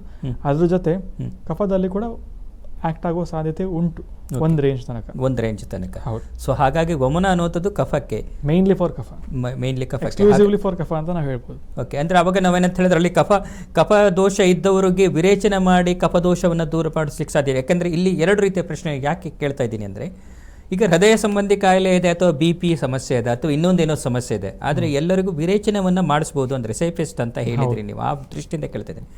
ಬಟ್ ಏನಂದ್ರೆ ಅವನಿಗಿರುವಂಥದ್ದು ಕಫದೋಷದ ವ್ಯಕ್ತಿ ನಿಮ್ಮ ಎದುರುಗಡೆ ಬಂದಿದ್ದಾನೆ, ಆದರೆ ಅವನಿಗೆ ಏನಂತ ಹೇಳಿದ್ರೆ ವಮನ ಮಾಡಿಸ್ಲಿಕ್ಕೆ ಆಗುದಿಲ್ಲ ಈ ಎಲ್ಲ ಕಾರಣಗಳಿಂದ. ಅಂಥವರಿಗೆ ಆ ಕಫದೋಷವನ್ನು ನಿವಾರಿಸಲಿಕ್ಕೆ ನೀವು ವಿರೇಚನ ಮಾಡ್ತೀರಾ ಅಥವಾ ಬೇರೆ ಏನು ಮಾಡ್ತೀರಾ? ವಿರೇಚನವನ್ನು ಮಾಡ್ತೇವೆ. ಅದ್ರ ಜೊತೆ ಅವರ ಕಾಯಿಲೆಗೆ ಸಂಬಂಧಪಟ್ಟಂತೆ ಔಷಧಿ ಏನೇನು ಬೇಕೋ ಅದನ್ನು ಕೊಡ್ತೇವೆ. ಅದರಿಂದ ಏನಾಗ್ತದೆ, ಕಫದೋಷ ಅಲ್ಲೇ ಕಂಟ್ರೋಲ್ ಆಗ್ತಾ ಹೋಗ್ತದೆ. ಸೊ ವಿರೇಚನವನ್ನು ನೀವು ಮಾಡಿಸೋದ್ರಿಂದ ಏನೂ ತೊಂದರೆ ಇಲ್ಲ. ಓಕೆ ಸರ್, ಈ ವಿರೇಚನದಲ್ಲಿ ಏನಾದರೂ ವಿಧಗಳೇನಾದರೂ ಇದೆಯಾ ಬೇರೆ ಬೇರೆ? ಯಾಕಂದ್ರೆ ವಮನದಲ್ಲಿ 2 ವಿಧ ಹೇಳಿದಾಗೆ ಇದರಲ್ಲೂ ಏನಾದರೂ ವಿಧಗಳಿದೆಯಾ? ಹೌದು, ಇದರಲ್ಲಿ ಕೆಲವು ವಿಧ ಇದೆ. ಒಂದು ನಿತ್ಯ ವಿರೇಚನ ಅಂತ. ಸೊ ನಿತ್ಯ ವಿರೇಚನ ಅಂದರೆ ಏನಾಗ್ತದೆ, ಒಂದು ಔಷಧಿಯ ಒಂದು ಡೋಸ್ ಏನಿರ್ತದೆ ಅದನ್ನು ನಾವು ಡೈಲಿ ಕೆಲವು ದಿವಸ ಮಟ್ಟಿಗೆ ಕಂಟಿನ್ಯೂ ಮಾಡುವಂಥದ್ದು. ಅಂದರೆ ಡೈಲಿ ಅವರಿಗೆ ಈ ಭೇದಿ ಆಗುವಂಥ ಒಂದು ಕ್ರಮ ಏನಿರ್ತದೆ ಡೈಲಿ ಆಗ್ತದೆ, ಅದನ್ನು ಒಂದು 7 days ತನಕ ನಾವು ಮಾಡ್ತೇವೆ ಯೂಶ್ವಲಿ. ಅದನ್ನು ನಿತ್ಯ ವಿರೇಚನ ಅಂತ ಹೇಳ್ತೇವೆ. ಸೊ ಈ ಕ್ರಮತ ವಿರೇಚನ ಅಂತ ಸಂಪೂರ್ಣ ವಿರೇಚನ ಅಂತ ಏನು ಹೇಳ್ತೇವೆ, ಕ್ರಮತ ವಿರೇಚನದಲ್ಲಿ ಏನಾಗ್ತದೆ, ಸೇಮ್ ಪ್ರೊಸೀಜರ್, ದೀಪನ ಪಾಚನ, ಸ್ನೇಹನ, ಸ್ವೇದನ, ವಿರೇಚನ, ಇಷ್ಟು ಲಾಂಗ್ ಪ್ರೊಸೀಜರ್ ಏನಾಗ್ತದೆ ಇದು ಶಾರ್ಟ್ ಆಗ್ತದೆ. ಅಥವಾ ಒಂದೇ ದಿವಸ ಅವನು 15 ಅಥವಾ 20 ಸಲ ಟಾಯ್ಲೆಟಿಗೆ ಏನು ಹೋಗ್ತಾನೋ ಅದನ್ನು ಡಿವೈಡೆಡ್ ಬೈ 7 ಮಾಡಿದರೆ ದಿನಕ್ಕೆ ಒಂದು 2-3 ಸಲ 4 ಸಲ ಆಗುವಂಥದ್ದು. ಸೊ ಅದರಿಂದ ಏನಾಗ್ತದೆ, 15 ಸಲ ಆಗುವಂಥ ಸುಸ್ತೇನಿದೆ ಅಷ್ಟು ಆಗುವುದಿಲ್ಲ. ಆದರೆ ದಿನ ಹೋಗಿ ಆಗುವಂಥದ್ದು ಏನು ಒಂದು ಪ್ರಕ್ರಿಯೆ ಏನಿದೆ ಅಲ್ಲ, ಅದರಿಂದ ಅಷ್ಟು ವೀಕ್ನೆಸ್ ಆಗೋದಿಲ್ಲ, ಸುಸ್ತಾಗೋದಿಲ್ಲ, ಏನು ತೊಂದರೆ ಆಗೋದಿಲ್ಲ ಆ ಥರ. ಸೊ ಮೇನ್ಲಿ ಇದೆರಡು ಕ್ರಮಗಳು ಅಂತ. ಅಂದರೆ ನಿತ್ಯ ವಿರೇಚನ ಮತ್ತು ಇನ್ನೊಂದೇನಂತ ಹೇಳಿದ್ರೆ ಇದು ಕ್ರಮತ ವಿರೇಚನ ಅಂತ. ಕ್ರಮತ ವಿರೇಚನದಲ್ಲಿ ಒಂದೇ ದಿನ ಮಾಡಿಸುವಂಥದ್ದು. ಹೌದು, ಒಂದೇ ದಿನದಲ್ಲಿ ಮಾಡಿಸುವಂಥದ್ದು. ಓಕೆ, ಸೇಮ್ ಪ್ರೊಸೀಜರ್ ಇದರಲ್ಲಿ. ಹೌದು, ಅಂದರೆ ಎಲ್ಲದೂ ಕೂಡ ನೀವು ಹೇಳಿದ ಹಾಗೆ ಪ್ರತಿಯೊಂದನ್ನು ದೀಪನ, ಪಾಚನ, ಮತ್ತೆ ಏನಂತ ಹೇಳಿದ್ರೆ ಸ್ನೇಹನ, ಆಮೇಲೆ ನಂತರ ಸ್ವೇದನ, ಇದಿಷ್ಟನ್ನ ಮಾಡಿ ಆದಮೇಲೆ ವಿರೇಚನವನ್ನು ನೀವು ಮಾಡ್ತೀರಿ. ಖಂಡಿತ. ಸೊ ಇಲ್ಲಿ ಅಲ್ಲಿ ಬೆಳೆಸುವಂಥ ಔಷಧಿಗೂ ಇಲ್ಲಿ ಬೆಳೆಸುವಂಥ ಔಷಧಿಗೂ ಏನಾದರೂ ವ್ಯತ್ಯಾಸಗಳಿದೆಯಾ? ಹೌದು, ಅಲ್ಲಿ ನೀವು ಮೇನ್ ಪ್ರೊಸೀಜರ್ಗೆ ಏನು ಔಷಧಿ ಬಳಸ್ತೇವೆ ಅದರಿಂದ ವಾಂತಿ ಆಗ್ತದೆ. ಅದರಲ್ಲಿ ನಾವು ಔಷಧಿಯನ್ನು ಜೀರ್ಣ ಆಗ್ಲಿಕ್ಕೆ ಬಿಡುವುದಿಲ್ಲ ಮೇಯ್ನಾಗಿ. ಯಾಕಂದರೆ ನಾವು ವಮನ ಯಾವಾಗಲೂ ಮಾಡೋದು ಬೆಳಗ್ಗೆ ಸಾಧಾರಣವಾಗಿ ಒಂದು 5:30 ರಿಂದ 6:30 ಒಳಗೆ ವಮನ ಮಾಡ್ತೇವೆ. ವಿರೇಚನ ಮಾಡುವಂಥದ್ದು ನಾವು ಪಿತ್ತ ಕಾಲದಲ್ಲಿ ಅಂತ. ಅಂದರೆ ಒಂದು ಮನುಷ್ಯನ ಜೀರ್ಣಕ್ರಿಯೆ ಯಾವಾಗ ಆಕ್ಟಿವ್ ಆಗಿರ್ತದೆ ಆ ಟೈಮಲ್ಲಿ ನಾವು ಈ ವಿರೇಚನ ಮಾಡಿಸುವಂಥದ್ದು. ಅಂದರೆ ಸಾಧಾರಣವಾಗಿ 9 ರಿಂದ 11 ಗಂಟೆ ತನಕ. ಸೊ ಆ ಟೈಮಲ್ಲಿ ನಾವು ವಿರೇಚನ ಔಷಧಿ ಕೊಟ್ಟಾಗ ವಿರೇಚನದ ಔಷಧಿ ಜೀರ್ಣ ಆಗಿ ಅದೇನಾಗ್ತದೆ, ವಿರೇಚನ ವೇಗಗಳು ಅಥವಾ ಲೂಸ್ ಮೋಷನ್ ಅಥವಾ ಭೇದಿ ಆಗುವಂಥದ್ದು ಆಗ್ತಾ ಇರ್ತದೆ. ಸೊ ಹಾಗಾಗಿ ಅದರಿಂದ ಆಗುವಂಥದ್ದು ಕ್ರಮ ಬೇರೆ, ಇದರಿಂದ ಆಗುವಂಥದ್ದು ಕ್ರಮ ಬೇರೆ. ಓಕೆ, ಅಂದರೆ ಇಲ್ಲಿ ಕೊಡುವಂಥ ಔಷಧಿಯೇ ಬೇರೆ, ನೀವು ಖಂಡಿತ ಬೇರೆ ಬೇರೆ. ಓಕೆ, ಆಮೇಲೆ ಈಗ ನೀವು ಏನಂದರೆ ಇದಕ್ಕಿಂತ ಕರ್ಮಕ್ಕೆ ಈ ವಿರೇಚನ ಚಿಕಿತ್ಸೆಯನ್ನು ಕೊಡೋದಕ್ಕಿಂತ ಮುಂಚೆ ಕೊಡುವಂಥ ಇದೆಯಲ್ಲ, ಅಂದರೆ ದೀಪನ ಇದರಲ್ಲೆಲ್ಲ ನೀವು ಮಾಡುವಂಥದ್ದು, ದೀಪನ ಇರಬಹುದು, ದೀಪನದಿಂದ ಸ್ವೇದನದವರೆಗೆ ಅಲ್ಲಿ ಕೊಡುವಂಥ ಔಷಧಿಯು ಬೇರೆ ಇರುತ್ತಾ ಅಥವಾ ಸೇಮ್? ಅಲ್ಲಿ ದೀಪನದ ಔಷಧಿ ಸೇಮ್ ಇರ್ತದೆ. ಸ್ನೇಹಪಾನಕ್ಕೆ ಬಳಸುವಂತಹ ತುಪ್ಪ ಮತ್ತೆ ತೈಲ ಏನಿರ್ತದೆ ಅದು ಕೂಡ ಒಂದು ರೇಂಜಿಗೆ ಸೇಮ್ ಇರ್ತದೆ. ಒಂದು ರೇಂಜಿಗೆ ಅಂದರೆ ವಮನದ್ದು ಮತ್ತೆ ಇದರದ್ದು ಸೇಮ್ ಇರ್ತದೆ. ಸೇಮ್ ಇರ್ತದೆ. ಓಕೆ, ಸ್ವೇದನದಲ್ಲಿ ಕೂಡ ಸೇಮ್ ಇರುತ್ತೆ. ಅಂದ್ರೆ ಅದೆಲ್ಲವೂ ಒಂದೇ ರೀತಿಯಲ್ಲಿ ಸೇಮ್ ಇರ್ತದೆ. ಅಂದ್ರೆ ಇಲ್ಲಿ ಮಾತ್ರ ಚೇಂಜ್ ಆಗುತ್ತೆ. ಅಂದ್ರೆ ವಿರೇಚನ ಮಾಡಿಸುವಂತ ಸಂದರ್ಭದಲ್ಲಿ ಮತ್ತೆ ವಮನ ಮಾಡಿಸುವಂತ ಸಂದರ್ಭದಲ್ಲಿ ಇರುವಂತಹ ಔಷಧಿಗಳು ಮಾತ್ರ ಚೇಂಜ್. ಇದೆಲ್ಲ ಆಲ್ಮೋಸ್ಟ್ ಒಂದೇ ರೇಂಜ್ ನಲ್ಲಿ. ಅಲ್ಲಿ ಏನಾಗ್ತದೆ, ನಾವು ಏನು ತುಪ್ಪ ಬಳಸ್ತೇವೆ ಅದು ಕಫದೋಷವನ್ನು ಕಮ್ಮಿ ಮಾಡುವಂಥದ್ದು ಇರ್ತದೆ. ಇಲ್ಲಿ ತುಪ್ಪಗಳೇನಿರ್ತವೆ ಅವುಗಳು ಪಿತ್ತದೋಷವನ್ನು ಕಮ್ಮಿ ಮಾಡುವಂತ ಇರ್ತದೆ. ಸೊ ಆ ರೀತಿ ಒಂದು ಮೀಡಿಯಾ ಒಂದು ಸೇಮ್ ಇರ್ತದೆ, ಬಟ್ ಅದರಲ್ಲಿ ಮೆಡಿಸಿನ್ ಇರುವಂಥದ್ದು ಚೇಂಜ್ ಆಗ್ತದೆ. ಓಕೆ, ಮೆಡಿಸಿನ್ ಚೇಂಜ್ ಆಗುತ್ತೆ, ಹಾಗೆ ಇದರಲ್ಲೂ ಚೇಂಜ್ ಆಗುತ್ತೆ. ಅಂದರೆ ಸ್ಟಾರ್ಟಿಂಗ್ ಸ್ನೇಹನದಲ್ಲಿ ಅದರಲ್ಲೂ ಕೂಡ ಚೇಂಜ್ ಆಗ್ತದೆ. ಆಮೇಲೆ ಈಗ ಏನಂದ್ರೆ ಈ ವಿರೇಚನ ಅನ್ನುವಂಥದ್ದು ಈಗ ನೀವು ಹೇಳಿದ್ರೆ ಒಂದು ರೀತಿಯಲ್ಲಿ ಸೇಫೆಸ್ಟ್ ಅಂತ ಹೇಳಿದ್ರಿ. ಈಗ ಪುನಃ ನಾನು ವಮನದಲ್ಲಿ ಕೇಳಿದಂಥ ಪ್ರಶ್ನೆನೇ ನಾನು ಇಲ್ಲಿ ಕೇಳ್ತೇನೆ. ಸೊ ಆ ಥರದಲ್ಲಿ ಸುತ್ತಿ ಬಳಸಿಕೊಳ್ಳಲು ನೇರವಾಗಿ ಕೇಳ್ಬಿಡ್ತೇನೆ, ವಿರೇಚನದಿಂದನೂ ಏನಾದರೂ ದುಷ್ಪರಿಣಾಮಗಳು ಇದೆಯಾ? ವಿರೇಚನೆಗಳು ಇಂದ ಡೈರೆಕ್ಟ್ ಆಗಿ ದುಷ್ಪರಿಣಾಮಗಳು ಏನಿಲ್ಲ, ಬಟ್ ಆ್ಯಸ್ ಅ ಕ್ಲಾಸ್ ಅಂದರೆ ಯಾರಿಗಾದರೂ ಗುದ ಸಂಬಂಧಿತ ಏನಾದರೂ ಕಾಯಿಲೆ ಇತ್ತು ಅಂಥವರಲ್ಲಿ ಸ್ವಲ್ಪ ಕೇರ್ಫುಲ್ ಆಗಿ ಇರಬೇಕು. ಅಂದರೆ ಕೆಲವರಿಗೆ ಈ ಬಗಂಧರ ಅಥವಾ ನಾವು ಪೈಲ್ಸ್ ಅಂತ ಏನು ಹೇಳ್ತೇವೆ ಅಂಥವರಲ್ಲಿ ಸ್ವಲ್ಪ ಮಾಡೋದು ಕಷ್ಟ. ಯಾಕಂದರೆ ಏನಾಗ್ತದೆ, ಪೈಲ್ಸ್ ಬ್ಲೀಡ್ ಆಗೋ ಚಾನ್ಸ್ ಇರ್ತದೆ. ಸೊ ಹಾಗಾಗಿ ಅವರಲ್ಲಿ ಕೂಡ ನಾವು ಅಸೆಸ್ಮೆಂಟ್ ಮಾಡಿ ಅವರಿಗೆ ಅಗತ್ಯ ಇದೆಯೋ ಇಲ್ವೋ, ಅವರಲ್ಲಿ ಮಾಡಬಹುದಾ ಇಲ್ವೋ ಅದನ್ನು ನೋಡಿ ನಾವು ಮಾಡುವಂಥದ್ದು. ಹಾಗೆ ಈಗ ನೀವು ಏನಾದರೂ ವಮನಕ್ಕೆ ಒಂದು ಋತುವನ್ನು ಹೇಳಿದ್ರಿ, ವಸಂತ ಋತು ಅಂತ ಹೇಳ್ಕೊಬಿಟ್ಟು, ವಿರೇಚನಕ್ಕೆ ಏನಾದರೂ ಋತು ಅನ್ನುವಂಥದ್ದು ಇದೆಯಾ ಅಥವಾ ಎಲ್ಲ ಟೈಮಲ್ಲೂ ಮಾಡಬಹುದಾ? ಹೌದು, ವಿರೇಚನಕ್ಕೆ ಎಲ್ಲ ಟೈಮಲ್ಲಿ ಮಾಡ್ಬೋದು, ಬಟ್ ಹೆಲ್ದಿ ಪೀಪಲ್ ಅಲ್ಲಿ ಕೂಡ ಒಂದು ಋತು ಅಂತ ಇರ್ತದೆ. ಹಾಗೆ ಯಾವ ಋತು? ಶರದ್ ಋತು ಅಂತ ಮಾಡ್ಬೋದು. ಶರದ್ ಋತು ಅಂತ ಹೇಳಿದ್ರೆ ಅಂದಾಜು ಡಿಸೆಂಬರ್ ಟೈಮ್ ಅಲ್ಲ? ಹೌದು, ಡಿಸೆಂಬರ್ ಟೈಮಲ್ಲಿ, ಒಂದು October to December time. October to December ಅಂದ್ರೆ ಚಳಿಗಾಲದ ಹಂತ. ಆ ಹಂತದಲ್ಲಿ ಏನಂತ ಹೇಳಿದ್ರೆ ಮಾಡಿಸಬಹುದು. ಹೌದು, ಯಾಕಂದ್ರೆ ಚಳಿಗಾಲದಲ್ಲಿ ಅಗ್ನಿ ತುಂಬ ಚೆನ್ನಾಗಿರ್ತದೆ.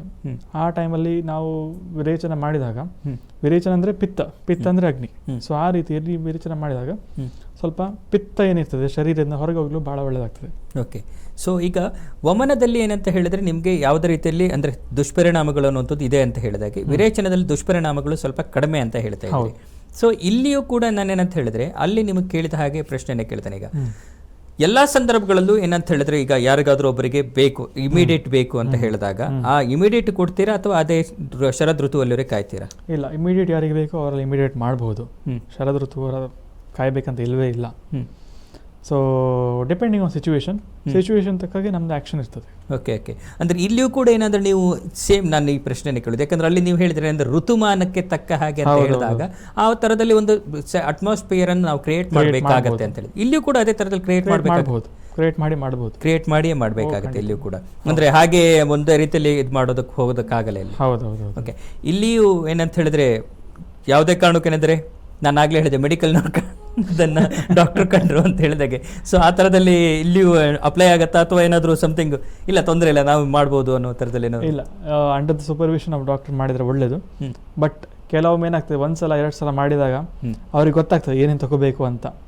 ಸೊ ಆ ವಿರೇಚನ ಔಷಧಿ ಏನಿರ್ತದೆ ಅವರಿಗೆ ಸಮಸ್ಯೆ ಬಂದಾಗ ಅವರೇ ಅದನ್ನು ತಗೊಂಡು ಮಾಡುವಂಥದ್ದು. ಅಂದರೆ ಸ್ನೇಹಪಾನ ಮಾಡಿ ಸ್ವೇದನ ಮಾಡಿ ವಿರೇಚನ ಮಾಡಿಸೋ ಧೈರ್ಯ ಇರುವುದಿಲ್ಲ ಅವರಿಗೆ. ಬಟ್ ಈ ವಿರೇಚನಕ್ಕೆ ನಾವು ಏನು ಔಷಧಿ ಕೊಡ್ತೇವೆ ಅದನ್ನು ಅವರು ಪರ್ಚೇಸ್ ಮಾಡಿಕೊಂಡು ಸಂಡೇ ಆಗಲಿ ರಜೆ ಯಾವಾಗಿದೆ ಆ ದಿವಸ ಒಂದಿಷ್ಟು ತಗೊಳ್ಳೋದು, ಲೂಸ್ ಮೋಷನ್ ಆಗುವಂಥದ್ದು. ಸರಿ ಆಯಿತು. ಹಾಗೆ ಕೆಲವರು ಮಾಡೋರು ಇದ್ದಾರೆ.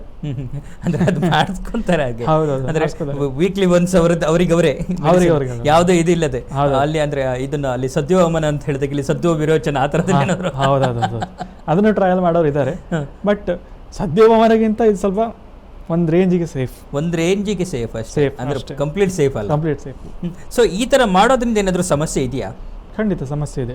ಯಾವ ಥರದ ಸಮಸ್ಯೆಗಳು ಬರಬಹುದು? ನೋಡಿ, ಈಗ ಈ ಥರ ಮಾಡೋದ್ರಿಂದ ಏನಾಗ್ತದೆ, ನಾವು ಕ್ರಮಬದ್ಧವಾಗಿ ಮಾಡಿದಾಗ ನಾವು ಬಾಡಿನ ಪ್ರಿಪೇರ್ ಆಗಿ ಮಾಡ್ತೇವೆ ಆಯಿತಾ. ಸೊ ಪ್ರಿಪರೇಷನ್ ಇಲ್ಲದೆ ಮಾಡಿದಾಗ ಈ ಅಜೀರ್ಣ ಆಗುವಂಥದ್ದಾಗಲಿ ಅಥವಾ ಕೆಲವರಲ್ಲಿ ಡಯರಿಯಾ ನಿಲ್ಲದೇ ಇರುವಂಥದ್ದಾಗಲಿ ಅಥವಾ ಹೊಟ್ಟೆ ಉಬ್ಬುವಂತಾಗಲಿ ಅಂಥವೆಲ್ಲ ಸಮಸ್ಯೆಗಳು ಬರ್ತವೆ.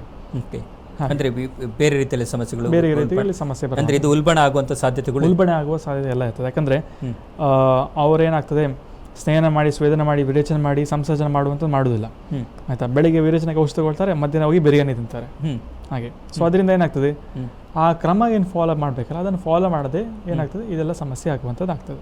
ಓಕೆ, ಅದರಿಂದ ಸಮಸ್ಯೆಗಳಿದೆ.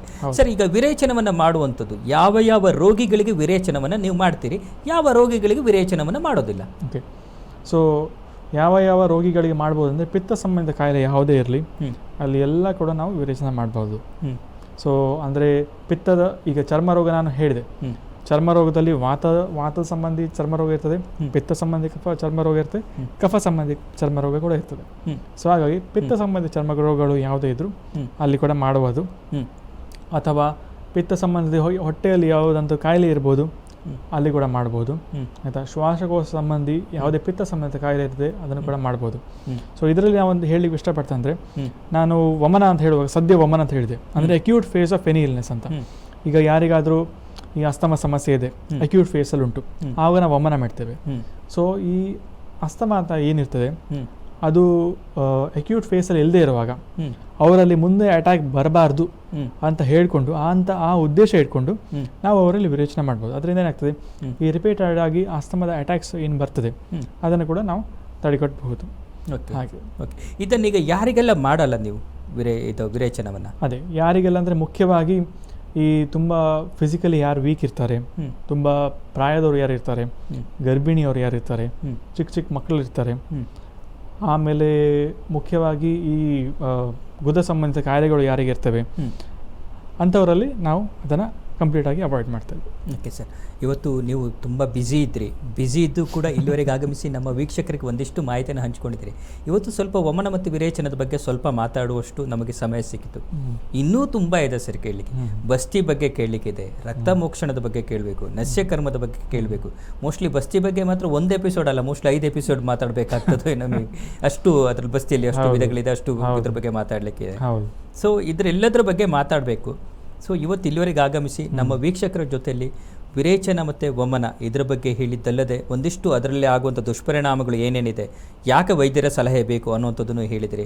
ಆಮೇಲೆ ಪಂಚಕರ್ಮದ ಬಗ್ಗೆ ನೀವು ಸಂಪೂರ್ಣವಾದ ಮಾಹಿತಿಯನ್ನು ನೀಡಿದಿರಿ. ಅದಕ್ಕೋಸ್ಕರ ನಿಮಗೆ ನಮ್ಮ ಸ್ಕೈನೆಟ್ ವಾಹಿನಿ ವತಿಯಿಂದ ತುಂಬ ಹೃದಯದ ಧನ್ಯವಾದ ಅರ್ಪಿಸ್ತಿದ್ದೇನೆ. ಧನ್ಯವಾದಗಳು ಸರ್. ಧನ್ಯವಾದ. ಇಂದಿನ ಕಾರ್ಯಕ್ರಮವನ್ನು ಇಲ್ಲಿಗೆ ಮುಗಿಸ್ತಾ ಇದ್ದೀನಿ. ನಾಳೆ ಇನ್ನೊಬ್ಬರು ವೈದ್ಯರೊಂದಿಗೆ ನಿಮ್ಮ ಮುಂದೆ ಬರ್ತೀನಿ. ಅಲ್ಲಿವರೆಗೂ ನೋಡ್ತಾ ಇರಿ ಸ್ಕೈನೆಟ್ ಕನ್ನಡ. ಇದು ಅವಕಾಶಗಳ ಆಕಾಶ.